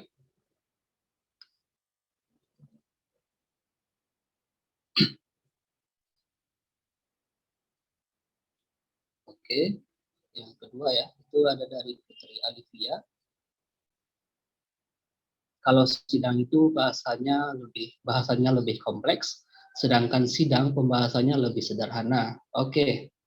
Kemudian dari Feni Wahyuni, sidang adalah memutuskan suatu pilihan, sedangkan rapat adalah mengumpulkan ide-ide. Oke, diperbaikan ya. Rapat lebih sederhana ya. Dari Putri Alivia. Nah, dari panitia ada juga nih, boleh panitia silakan untuk menyampaikan ke apa. Rapat itu non formal tanpa ada keputusan, sedangkan sidang formal dengan adanya keputusan. Oke, terima kasih ya atas semua tanggapan yang telah diberikan. Semua jawaban yang telah diberikan atau tanggapan itu semuanya benar ya. Nah, sehingga dari inti dari hal tersebut sebenarnya dapat kita intikan sebenarnya bahwasannya kalau sidang itu ada bukti surat ketetapan. Kalau sedangkan rapat itu hanya berupa notulen atau notulensi rapat. Atau seperti tadi, kalau sidang itu bersifat sangat formal, sedangkan untuk rapat itu bersifat non formal. Oke. Next ya, kita lanjut ke prasidang. Nah, prasidang ini adalah hal-hal yang kita lakukan sebelum sidang, teman-teman. Yang mana yang pertama, itu ada perencanaan. Tentunya sebelum kita sidang, harus ada perencanaan sidang apa yang akan kita lakukan. Nah, tentunya itu harus dirapatkan terlebih dahulu pada organisasi. Misalkan saja kalau di MPM ya, di MPM kan lembaga legislatif tentu lebih banyak perihal sidang-sidangnya. Nah, apalagi di sini moderator saya juga dari BNP 21 ya, 12 ya. Tapi tentunya sudah ada mengikuti sidang yang saya pimpin. Ya, yang mana tentunya misalkan perencanaan sidang perihal progress report. Nah, nantinya itu kita harus merencanakan di dalam lembaga tersebut, atau misalkan ingin melakukan musyawarah atau musyawarah besar perihal pergantian ketua atau wali kota, HMJ fisika misalkan. Nah, tentunya itu direncanakan terlebih dahulu seperti apa gambaran sidang yang akan dilaksanakan, dan juga syarat-syarat atau draft-draft yang diperlukan selama sidang. Nah, itu ya, harus ada perencanaan. Kemudian ya, berikutnya adalah ada publikasi sidang. Nah, publikasi sidang ini maksudnya adalah kita harus memberitahukan kepada masyarakat luas bahwasannya kita akan melaksanakan sidang perihal ini, agar nantinya ada bersifat keterbukaan untuk masyarakat umum bahwasannya lembaga A ingin melaksanakan sidang ini. Nah, tentunya sehingga karena masyarakat tahu ya, masyarakat UNP misalkan, masyarakat UNP tahu bahwasanya akan sidang ini, sehingga tersampaikanlah kita akan melakukan sidang apa, sehingga tidak ada hal-hal sidang yang bersifat tertutup ya. Sidang tertutup itu ada, tapi untuk sidang untuk pemberitahuan perihal sidang itu masyarakat umum harus tahu sidang apa yang akan dilakukan. Ini publikasinya karena kita sekarang pandemi, tentu melalui media sosial, baik berupa Instagram, Facebook, atau media-media yang lainnya. Kemudian berikutnya ada pembuatan draft peraturan. Nah, ini ada juga pembuatan draft peraturan karena selama sidang harus ada peraturan-peraturan yang harus disiapkan. Nah, untuk peraturan ini atau draft-draftnya itu akan kita bahas di slide selanjutnya nantinya. Itu ada pembahasan lebih rinci perihal dari draft peraturan. Kemudian itu ada penentuan pimpinan sidang sementara bila tidak diatur dalam AD atau ART. Nah, untuk di tingkat HIMA ya, himpunan mahasiswa, itu kita masih menggunakan ART. Nah, di sini tentu akan ada isinya perihal presidium sementara atau pimpinan sidang sementara. Misalkan nantinya di ada ART tidak ada yang membahas perihal pimpinan sidang sementara, maka harus ditentukan oleh peserta sidang yang hadir saat itu, dan tentunya dipilih sesuai dengan kriteria yang telah diajukan oleh peserta sidang nantinya. Nah, tapi kalau untuk di tingkat universitas atau di tingkat BPM itu sudah menggunakan undang-undang ya teman-teman, undang-undang tata tertib. Nah, ini tidak menggunakan ADART lagi, tapi untuk ADART itu sering digunakan di musyawarah besar di himpunan mahasiswa di masing-masing jurusan. Oke, next. Kita masuk ke perihal materi yang kedua atau pembahasan yang kedua, itu adalah macam-macam persidangan. Nah, di sini sudah saya bagi beberapa jenis sidang. Yang pertama adalah sidang subkomisi. Nah, yang mana sidang subkomisi ini lebih terbatas dalam sidang komisi guna untuk mematangkan materi lanjut dalam komisi tersebut. Berikutnya, yang kedua, sidang komisi. Nah, ingat ya, sidang subkomisi dan sidang komisi itu berbeda. Nah, untuk sidang komisi sendiri, sini saya sudah memaparkan beberapa poin, yang mana untuk poin pertama, sidang ini hanya diikuti oleh anggota komisi saja untuk memudahkan perumusan dan pengambilan kebijakan sementara. Kemudian poin yang kedua, dipimpin oleh ketua komisi serta dibantu oleh sekretaris komisi. Yang ketiga, ketua komisi itu dipilih ya dari dan oleh anggota komisi dalam komisi tersebut. Nah, makanya nanti ada sidang komisi. Kemudian yang keempat, sidang komisi beranggotakan peserta dan peninjau yang ditentukan oleh sidang pleno. Untuk sidang pleno sendiri itu akan saya bahas di slide selanjutnya.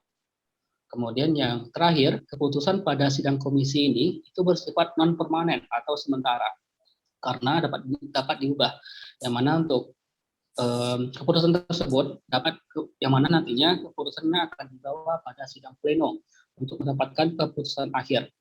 Oh ya, untuk komisi ini itu biasanya sering dipakai ya, itu di lembaga legislatif rekan-rekan. Karena untuk lembaga legislatif sendiri itu terdiri dari pimpinan umum dan juga komisi-komisi ya, agar nantinya tidak rancu ya, agar mengetahui untuk komisi itu apa. Oke, next. Yang ketiga itu adalah sidang pleno. Oke, yang mana sidang pleno di sini sudah saya buat pemaparan beberapa poin. Yang pertama, yang mana biasanya sidang pleno itu disebut sebagai sidang besar yang diikuti oleh peserta sidang tanpa kecuali ya. Nah, untuk peserta sidang sendiri itu nanti ada peserta penuh dan juga peserta peninjau. Dan untuk peserta ini itu biasanya diatur atau dijelaskan pada tata tertib yang dipakai nantinya selama persidangan. Nanti di situ akan tercantum tuh siapa saja peserta peninjaunya dan siapa saja peserta penuhnya ya. Oke, poin yang kedua, yang mana sidang pleno itu tentu dipimpin oleh presidium sidang atau pimpinan sidang ya. Nantinya untuk presidium sendiri itu akan saya jelaskan ya di slide selanjutnya, itu khusus pembahasan perihal presidium sidang nantinya. Berapa presidium yang dipakai dalam persidangan itu.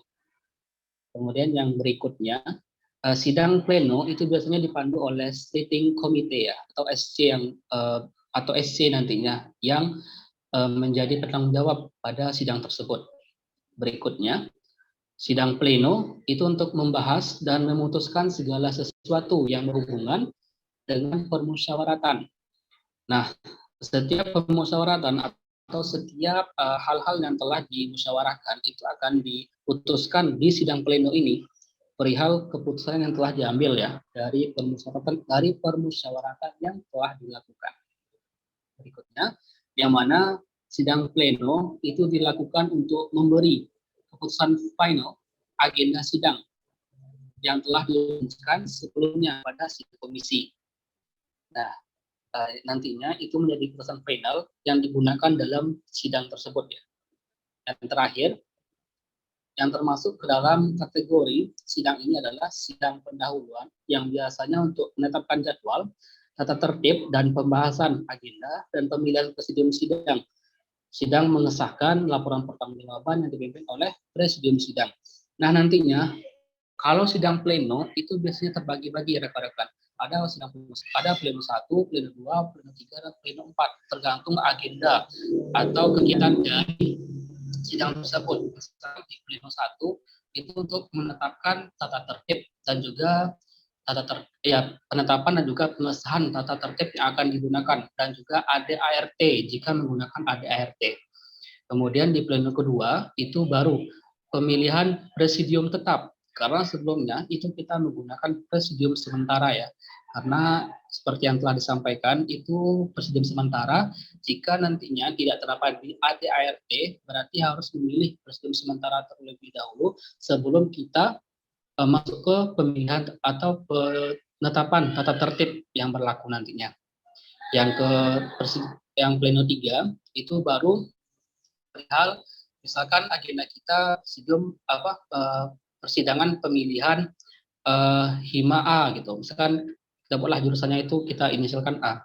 Nah, misalkan nantinya setelah di pleno ketiga berarti itu kita membahas agenda sidangnya adalah untuk pemilihan ya, atau syarat untuk menjadi ketua HIMA atau wakil ketua HIMA. Nah, nanti di pleno keempat baru perihal pemilihannya, perihal hasil akhir dari pemilihan ketua HIMA dan juga wakil ketua HIMA. Nanti baru ditutup ya. Nanti akan saya jelaskan perihal hal tersebut di slide selanjutnya. Oke. Kemudian yang terakhir, itu ada sidang paripurna ya. Yang mana sidang paripurna itu diikuti oleh peserta juga, baik peninjau maupun peserta penuh nantinya dalam permusyawaratan. Yang kedua, sidang paripurna itu tentunya dipimpin oleh presidium sidang. Kemudian sidang paripurna itu untuk mengesahkan segala ketetapan dan keputusan yang berhubungan dengan permusyawaratan. Yang terakhir, biasanya sidang paripurna ini itu berisi tentang pengesahan akhir dari hasil-hasil sidang yang telah dilakukan. Ya, itu untuk jenis-jenis sidang ya. Next. Pembahasan yang ketiga itu adalah unsur-unsur atau kelengkapan dalam persidangan. Nah, tentunya dalam persidangan seperti yang saya sampaikan harus ada unsur-unsur atau kelengkapan agar persidangan itu dapat berjalan atau berlangsung dengan baik nantinya. Di sini sudah saya buat per poin ya. Yang pertama itu tata tertib sidang, yang kedua perangkat sidang, yang ketiga tempat sidang, dan juga yang terakhir adalah waktu sidang. Kita masuk yang pertama terlebih dahulu, yaitu adalah tata tertib sidang. Yang mana tata tertib sidang ini yang pertama, ini merupakan unsur wajib mutlak yang harus ada dalam persidangan ya. Karena tata tertib sidang inilah yang akan menentukan jalannya persidangan dan berpengaruh besar terhadap jalannya persidangan. Nah, di sini maksudnya adalah bahwasanya tata tertib inilah yang menjadi pedoman dalam persidangan, karena nanti di dalamnya itu membahas perihal sidang apa yang sedang dilakukan, siapa pesertanya, kemudian aturan untuk peserta, kemudian nanti juga membahas perihal sanksi ya, sanksi terhadap pelanggaran yang telah dilakukan oleh peserta sidang nantinya. Itu tertera di sana semuanya. Sehingga selama sidang itu kita berpacu atau beracu kepada tatip yang ada ya. Nah, disitulah sebagai pegangan oleh presidium sidang jika ada yang melakukan kesalahan. Yang kedua, sebelum persidangan itu sudah harus disediakan draft tata tertib sidang, yang mana tatip tersebut itu bisa berasal dari hasil sidang tahun yang lalu yang telah disepakati di sidang tahun lalu maupun tatip yang dirumuskan oleh pengurus dan atau panitia acara sidang. Nah, di sini maksudnya adalah kita boleh menggunakan tatip yang tahun yang lalu. tahun yang lalu. Dan nantinya itu bukan tatip yang tetap ya, tapi menjadi tatip sementara. Karena nantinya akan ditetapkan lagi pada persidangan yang akan dilakukan. Atau yang kedua, jika tata tertib tersebut itu telah disahkan sebelum persidangan ya, atau tatip yang baru. Jadi nantinya setelah disahkan oleh anggota yang menjadi peserta penuh, itu berarti menjadi tatip yang mutlak ya, berarti tidak bisa diganti lagi karena sudah disahkan sebelum persidangan, itu diperbolehkan. Nah, itu yang maksud dari poin yang kedua. Poin yang ketiga, tata tertib ini dinamakan draft tata tertib sidang sementara ya. Seperti yang telah saya sampaikan, bahwasanya jika kita menggunakan tatip yang lama, berarti itu masih bersifat sementara. Berarti kita harus mensidangkan kembali perihal tatip ketika sidang berlangsung. Nah, tapi itu berbeda jika kita menggunakan tatip yang telah disahkan sebelum persidangan. Itu boleh juga dilakukan oleh oleh peserta sidang sebelum, karena nantinya itu yang yang nantinya yang berpartisipasi adalah peserta penuh nantinya untuk hal ini. Oke, itu ya perihal tertib sidang. Kemudian berikutnya perangkat sidang. Ya sebetulnya kalau teknik sidang ini itu lebih bagusnya kita praktek lebih secara langsung rekan-rekan. Tapi karena kita pandemi, sehingga di sini kita hanya bisa berupa materi saja. Jadi di sini kita berandai-andai ya, kita kita bayangkan Palu nantinya. Oke, rekan-rekan, agar nantinya mengetahui bagaimana Palu nantinya ya. Yang mana untuk perangkat sidang yang pertama itu ada Palu sidang. Nah tentu jika kita sidang tentu harus ada Palu ya, Palu sidang. Tapi palunya itu bukan palu besi yang biasa kita pakai ya, karena kalau palu besi ya hancur meja kalau kita pukul ya. Karena nantinya ada palu khusus untuk sidang, ada palu khusus sidang yang kayu ya, yang kayu. Tapi nanti untuk ketuknya itu kita agak dimiringkan rekan-rekan, agak dimiringkan palunya. Tekan palu ya, kita untuk mengetuknya itu kita miringkan. Itu nggak boleh datar ya, atau nggak boleh langsung, tapi agak kita miringkan, itu langsung baru kita arahkan ke alasnya. Nanti ada alasnya juga berupa kayu. Tapi untuk pemukulnya itu juga harus pakai hati ya, karena kalau kita langsung pukul dengan sekuat tenaga ya rusak palunya. Jadi harus ganti palu lagi. Oke. Nah, jadi kita harus kita harus merasakan juga karena harus ada juga cita rasa ketika kita membentuk palu. Nah itu ya perihal palu. Next. Nah tentu ketika palu sidang itu nggak mungkin kan kita mengetuknya sembarangan. Apakah ada yang berpendapat kita boleh ketuk berapapun ketika sidang? Apakah boleh kita mengetuk berapapun yang kita mau ketika sidang? Ayo nih buat teman-teman sobat Kamus Biru yang mungkin udah pernah ikutan sidang kan ya. Nah, mungkin bisa langsung aja ditulis jawabannya di kolom chat. Ya, gimana nih? Apakah kita boleh sembarangan untuk palunya atau gimana? Oke.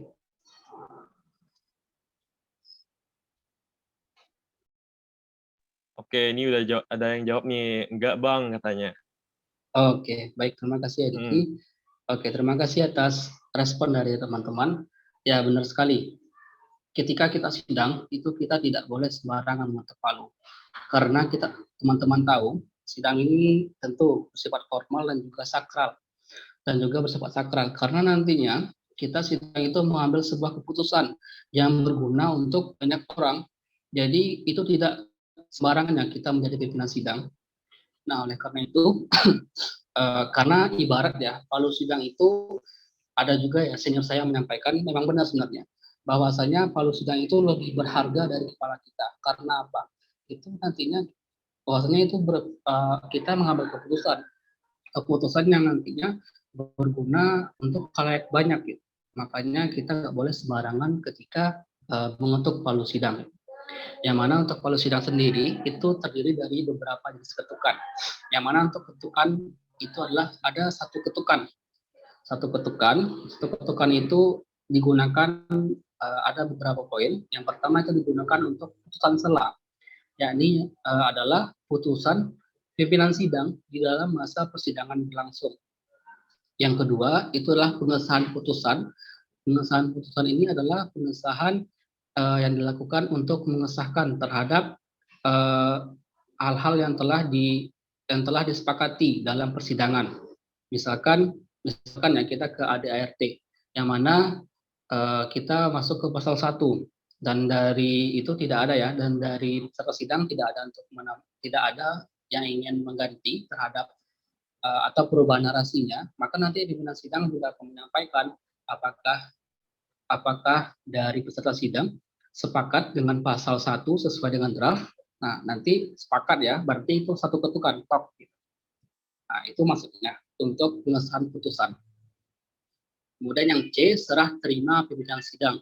Nah, serah terima pimpinan sidang ini bisa saja perihal serahan pimpinan sidang sementara ke pimpinan sidang tetap. Makanya tadi ada pleno yang perihal memilih presidium tetap atau pimpinan sidang tetap. Nanti itu juga menggunakan satu ketukan saja. Kemudian yang keempat itu men-skor sidang yang mana itu durasinya tidak lebih dari 1 kali 15 menit. Dan 1 kali 15 menit itu tidak membuat peserta sidang untuk meninggalkan ruangan sidang.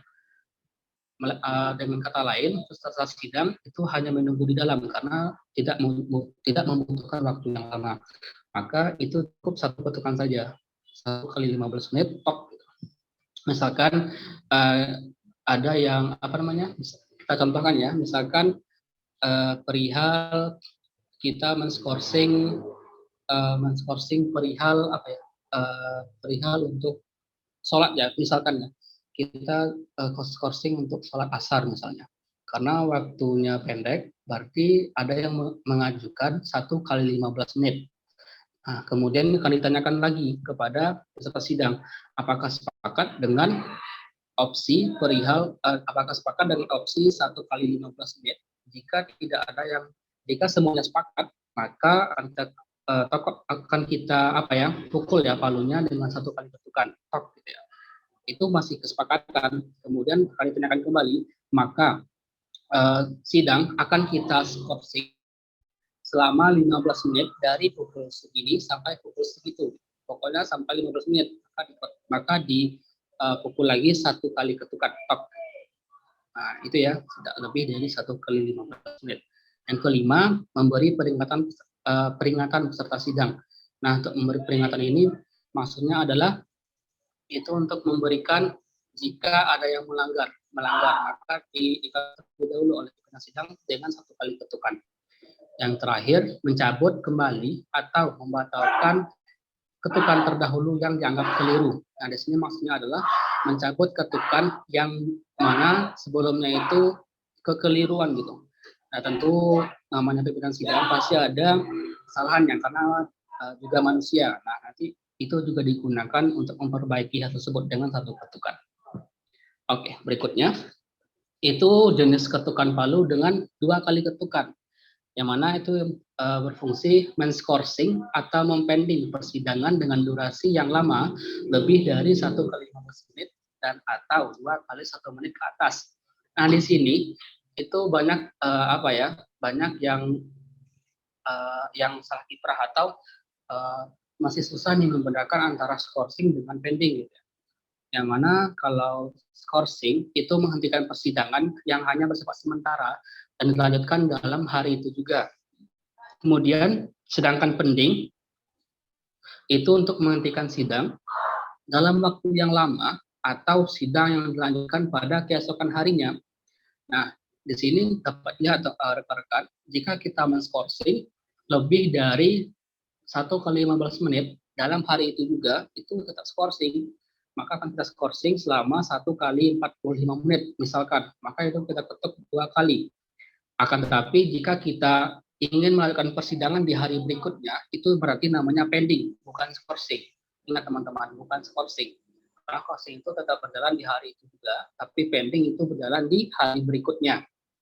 Nah, oke. Nah, jadi nanti harapannya tidak agu lagi gitu. Kemudian nanti ada melakukan lobbying. Nah, melakukan lobbying ini itu tentu kesepakatan dari peserta sidang berapa waktu yang kita berikan untuk melakukan lobbying. Lobbying ini maksudnya adalah perihal keputusan yang mana itu tidak putus dalam hal musyawarah dan mufakat, maka akan dilanjutkan ke lobby. Sistem lobby terhadap keputusan dari 2 orang atau 3 ya, 2 atau lebih, maka akan dilakukan lobby perihal keputusan mana yang menjadi hasil akhir. Nah, nanti jika nantinya dari lobbynya juga tidak clear ya, maka akan masuk ke tahap berikutnya, itu adalah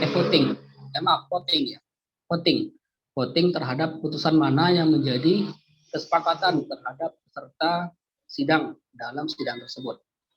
Nah, terakhir. Nah, kemudian yang ketiga, jenis ketukan palu sidang yang mana 3 kali ketukan ya. Yang mana yang pertama itu untuk membuka dan menutup sidang. Kemudian ini sidang keseluruhan ya. Kemudian membuka dan menutup sidang pleno. Nah, sidang pleno tadi, jika kita ingin masuk ke pleno berikutnya, maka harus ditutup dulu, maka akan dibuka kembali pleno kedua. Itu. Yang terakhir adalah pengesahan tetapan final atau hasil akhir persidangan. Nah, ini hasil tetapannya itu berupa surat ketetapan. Maka itu kita akan menetapkannya dengan 3 kali ketukan bahwasanya itu adalah hasil akhir dan juga akhir dari persidangan itu juga. Nah, maka kita menggunakan 3 kali ketukan. Berikutnya, ketukan yang berkali-kali atau lebih dari 3 ketukan. Nah, ini berfungsi untuk memberikan peringatan kepada peserta sidang atau meminta perhatian peserta sidang. Nah, di sini maksudnya meminta perhatian ini bukan cari perhatian ya, tapi jika keadaan sidang itu ricuh ya, keadaan sidang ricuh dan tidak terkendali, maka itu pimpinan sidang diperbolehkan menggunakan palu sidang. Nah, makanya the power of palu gitu ya, the power of palu sidang.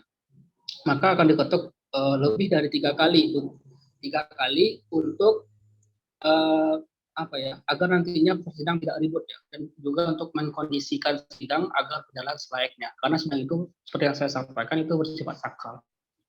Oke, berikutnya yang kedua dari hal-hal yang diperlukan dalam sidang ya, itu ada pimpinan sidang. Nah, tentunya dalam sidang kan juga memerlukan pimpinan sidang. Nah, untuk pimpinan sidang ini itu wajib ganjil rekan-rekan. Nah, pimpinan sidang itu terdiri dari atas 3, 5, 7, bahkan 9 orang tergantung atas kebutuhan organisasi atau persidangan tersebut. Nah, kemudian ada pertanyaan nih, bolehkah 1 orang? Nah, di sini bagaimana menurut teman-teman nih? Apakah dalam persidangan kita diperbolehkan untuk menggunakan 1 presidium saja? Hanya presidium 1 saja? Bagaimana pendapatnya? Boleh nih, silakan pendapatnya. Dari peserta atau dari panitia boleh, gimana pendapatnya? Apakah kita boleh menggunakan 1 orang saja atau 1 peserta sidang, 1 presidium sidang saja?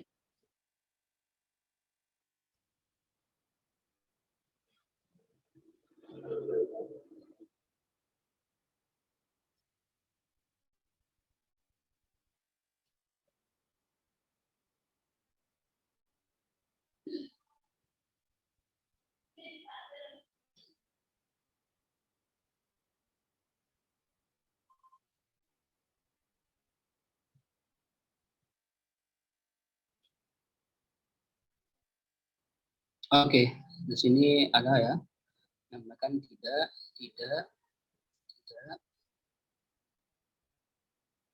Oke, ada juga yang menyampaikan kurang efektif. Oke, baik. Terima kasih ya untuk masukannya. Berarti rata-rata menyampaikan tidak boleh ya. Nah, tapi untuk presidium sidang itu kita bisa menggunakan 1 presidium sidang saja. Karena apa? Itu tergantung kondisinya teman-teman.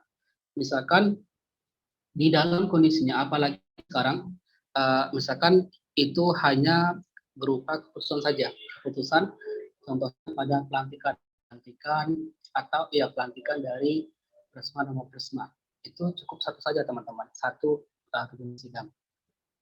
Tapi itu bersifatnya umum ya. Nah, hanya pada keadaan tersebut saja teman-teman. Tapi untuk di luarnya itu nggak boleh. Itu kalau bisa 1, 3 harus ada presidium 1, presidium 2 dan juga presidium 3. Oke, terima kasih untuk tanggapannya. Kemudian untuk tata letaknya nih, oh ya, jangan dilanjutkan dulu ya, operator. Nah, ingin bertanya dulu, untuk tata letak presidium sidang, ada yang mengetahui di manakah letak presidium 1, 2, dan 3? Adakah yang tahu di mana posisi presidium 1, 2, dan 3 jika dalam persidangan?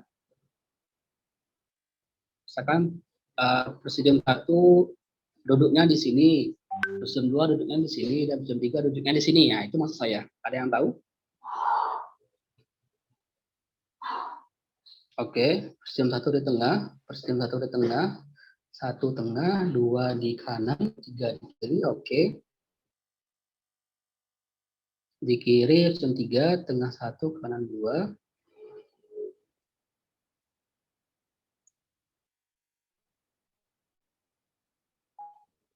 Oke. Pas, pada semangat ya, pada teman-teman panitia dan juga dari dari peserta. Ya, untuk semua jawabannya itu benar. Yang mana untuk tata letak pimpinan sidang yang untuk presidium 1 itu di tengah dengan sidangnya itu di sebelah kanan. Kemudian presidium 2 itu di sebelah kanan. Untuk presidium 3 itu di sebelah kiri. Nah, untuk fungsi dari pimpinan sidang 1, 2, dan 3 ada yang tahu tidak? Untuk presidium 1 kan jelas itu untuk pemimpin sidang ya. Untuk presidium 2 ada yang tahu apa fungsi dari atau tugas dari presidium 2 dan presidium 3?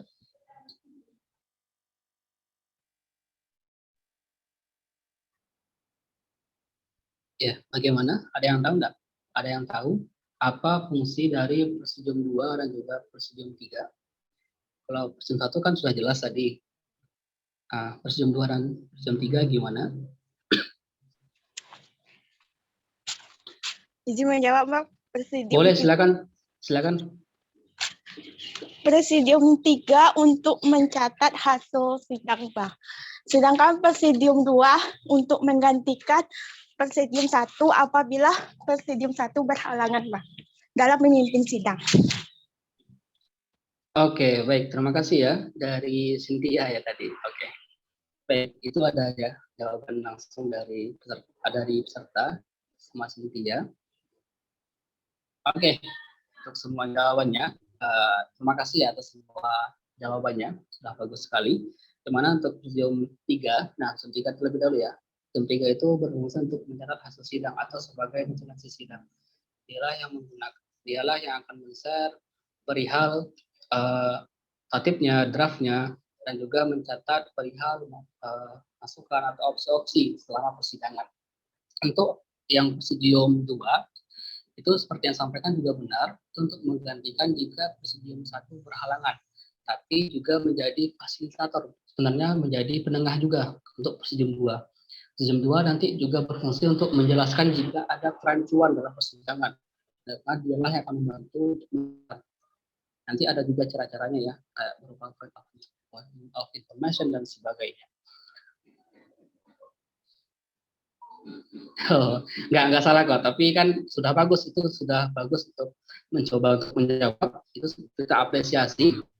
Mungkin kita berani terlebih dahulu, karena kan kalau salah kan nggak saya hukum ya. Tapi terima kasih atas jawaban yang telah diberikan. Oke, next ya. Nah ini, oke ya, saya jelas ya untuk berikutnya. Kemudian yang C adalah peserta sidang. Nah, peserta sidang ini ada 3 ya, peserta penuh, peserta peninjau, dan juga peserta pengaman. Untuk peserta penuh sendiri, itulah peserta yang punya hak dan kewajiban penuh di dalam persidangan tersebut. Kemudian yang peserta peninjau, peserta yang hanya memiliki sebagian hak dan kewajiban di dalam persidangan. Yang mana untuk peserta peninjau ini, mereka hanya memiliki hak bicara saja. Kalau peserta penuh, mereka memiliki hak suara dan juga hak bicara. Kemudian pengamat itu untuk melihat ya kondisi dari peserta sidang atau kondisi dari sidang kondisi sidang ketika berlangsung gitu. Nah itu ya, setelah sidang berikutnya ada draft sidang. Nah seperti yang disampaikan, semua berkas-berkas atau yang menyangkut perihal administrasi persidangan adalah termasuk ke dalam draft sidang. Yang mana draft sidang itu dapat berupa draft tata tertib persidangan, konsiderat, susunan acara sidang, dan sebagainya. Yang mana itu disediakan oleh panitia ataupun organisasi yang bersangkutan. Nah, makanya tadi ada hal-hal yang harus dipersiapkan ketika prasidang. Nah, ini salah satunya draft sidang. Ini merupakan suatu hal yang penting dalam persidangan. Oke, berikutnya ya. Itu adalah tempat sidang. Nah, tempat sidang ini tentu jika kita sidang, kita tentu harus menggunakan tempat yang memadai. Yang mana persidangan adalah forum formal yang memiliki marwah tinggi. Nah, marwah ini sangat tinggi kalau dalam persidangan. Maka oleh karena itu tempatnya itu harus yang kondusif ya, seharusnya kondusif dan juga memadai tergantung keadaan yang terjadi pada hari itu. Jika misalkan memang keadaannya tidak dapat memungkinkan, maka kita harus memikirkan tempat yang bisa menjadi tempat sidang yang mana layak tentunya digunakan untuk persidangan. Oke, next itu adalah waktu sidang. Nah tentunya waktu persidangan itu harus jelas dan sakral. Yang mana saking sakralnya ya, perihal waktu ini pun juga ditetapkan di persidangan. Misalkan persidangannya ini dilakukan di tanggal 19, misalkan di tanggal 14 Agustus 2021. Itu juga harus dimasukkan di tata tertib sidang. Karena ini yang menjadi bukti atau catatan bahwasannya sidang itu dilaksanakan pada tanggal tersebut dan juga pada waktu tersebut. Dan maka nanti juga akan tercantum di konsiderat teman-teman. Karena nanti di konsiderat isinya ada perihal tempat, kemudian hari, dan juga waktu, hari atau tanggal ya, hari atau tanggal dan juga waktu. Nah itu, makanya itu menjadi salah satu yang sangat penting dalam persidangan. Oke, next. Itulah ada alur tahapan nih, ada alur tahapan dalam persidangan. Nah, alurnya itu di sini sudah saya cantumkan juga di PPT-nya. Pertama, sidang dibuka oleh pimpinan sidang sementara. Kemudian pimpinan sidang sementara membuka sidang dan memberikan arahan tentang persidangan. Yang ketiga, pimpinan sidang sementara membuka sidang pleno 1. Yang keempat, pembahasan dan penetapan agenda sidang, nah, seperti yang tadi. Yang kelima, pimpinan sidang sementara mensahkan ya keputusan sidang dari pleno 1. Yang keenam, baru pergantian pimpinan sidang dari yang sementara menjadi pimpinan sidang tetap. Yang ketujuh, pimpinan sidang tetap membuka sidang pleno 2. Pimpinan sidang tetap mensahkan keputusan sidang pleno 2 dan seterusnya sampai nantinya pimpinan sidang tetap mensahkan dan menetapkan hasil keputusan sidang.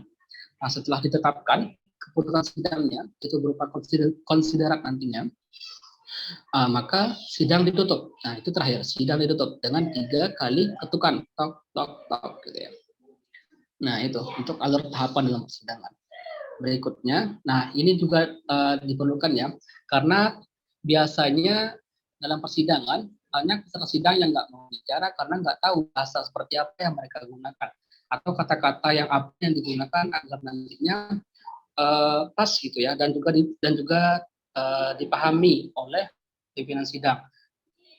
Atau ketika kita memimpin sidang nih, pasti yang pertama kali ya, yang menjadi pertama kali pemimpin sidang pasti khawatir ya, wih apa nih yang harus saya sampaikan, cara membukanya kayak mana sih, menutupnya gimana sih. Nah di sini, nah contoh kalimatnya yang pertama, membuka sidang dengan mengucapkan Bismillahirrahmanirrahim tepat pada hari ini, pada hari Sabtu tanggal 14 Agustus 2021 di ruangan, misalkan kita contohkan contohnya di apa ya, di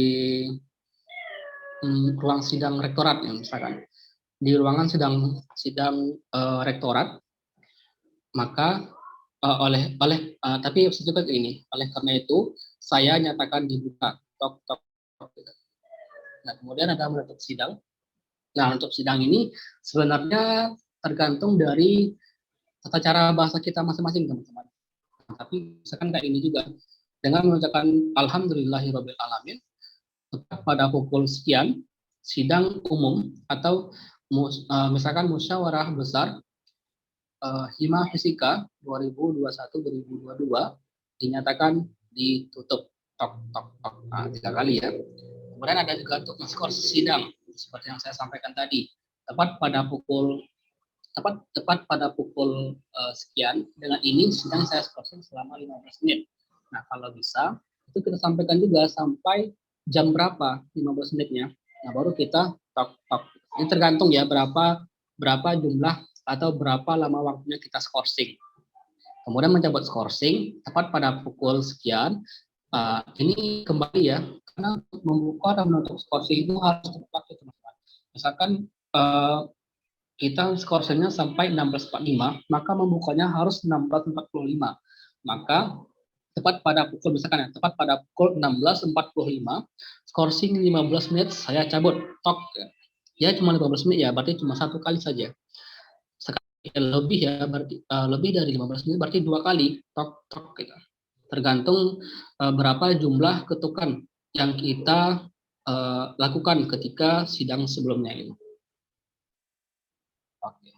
Kemudian ada untuk mengalihkan pimpinan sidang pada pukul, mengalihkan maksudnya adalah memberikan pimpinan sidang. Misalkan dari pimpinan sidang 1 itu terlihat lelah ya, atau sudah melakukan sidang selama 3 hari berturut-turut, telah melakukan sidang 3 hari berturut-turut tanpa diganti pimpinan sidangnya, dan pastinya ada yang lelah juga, tapi ada juga yang tetap semangat.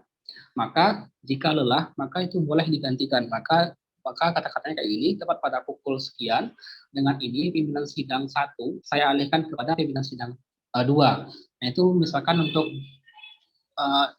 mengganti ke presidium 2 ya.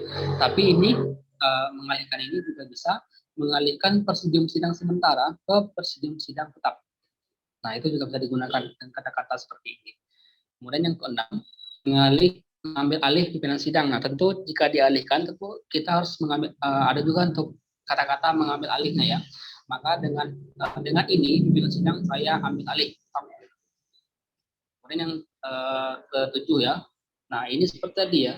Jika terjadi ricuh atau dalam persidangan itu sudah tidak kondusif atau banyak yang berbicara untuk hal-hal yang tidak perlu, maka itu menggunakan 4 kali ketukan saja atau lebih gitu ya.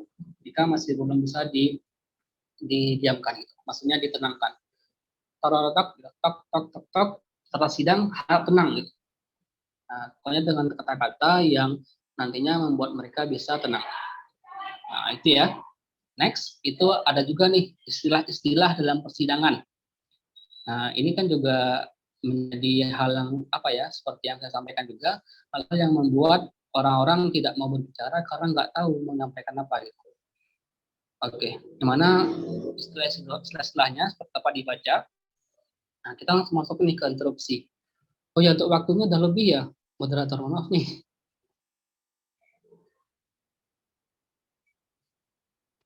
Saya ada sedikit lagi ya.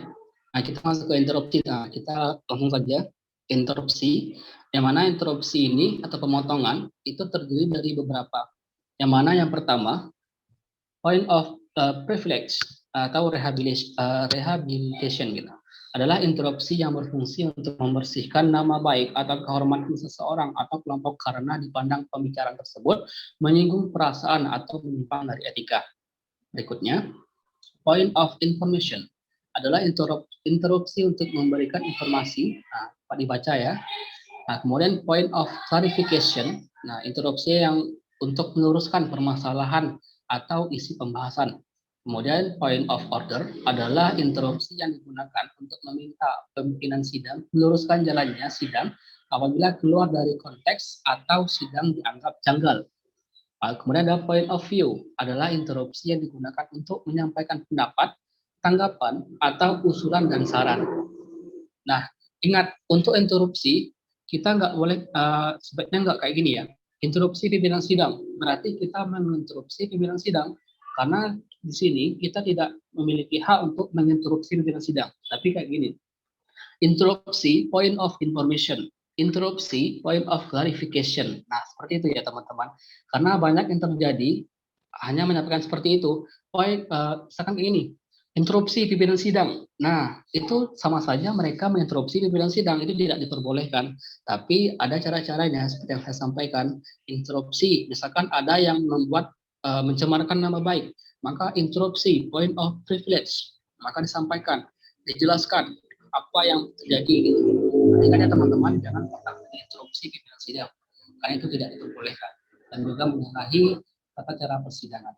Nah, jadi jangan pernah dicoba ya, karena itu yang sering terjadi dalam persidangan, baik MUBES atau yang lainnya.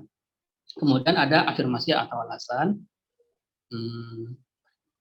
Kemudian SP atau surat peringatan, quorum dan lobbying dan voting. Quorum ini adalah jumlah peserta sidang, teman-teman. Jumlah peserta sidang, maka ya quorum itu jumlah peserta sidang, teman-teman. Karena nanti di tertib juga akan dijelaskan juga, karena nantinya sidang boleh kita lanjutkan jika setengah tambah satu quorum, setengah tambah satu peserta sidang penuh ya, peserta sidang penuh, bukan peninjau nggak kita hitung, tapi peserta sidang penuh. Oke, itu ya istilah dalam persidangan. Oke, itulah materinya yang mana juga ada nih kata-katanya. Karena sekarang persidangan ya, bahwasanya tegakkanlah kebenaran dimanapun kamu berada, jangan menjadi diam seribu bahasa jika engkau melihat ketidakadilan di depan matamu. Sekian deh, maaf jika salah kata. Wassalamualaikum warahmatullahi wabarakatuh. Saya kembalikan kepada Waalaikumsalam warahmatullahi wabarakatuh. Oke, terima kasih ya Bang Wido ya udah nyampain materi mengenai teknik sidang yang lengkap banget ya teman-teman Sobat Kampus Biru.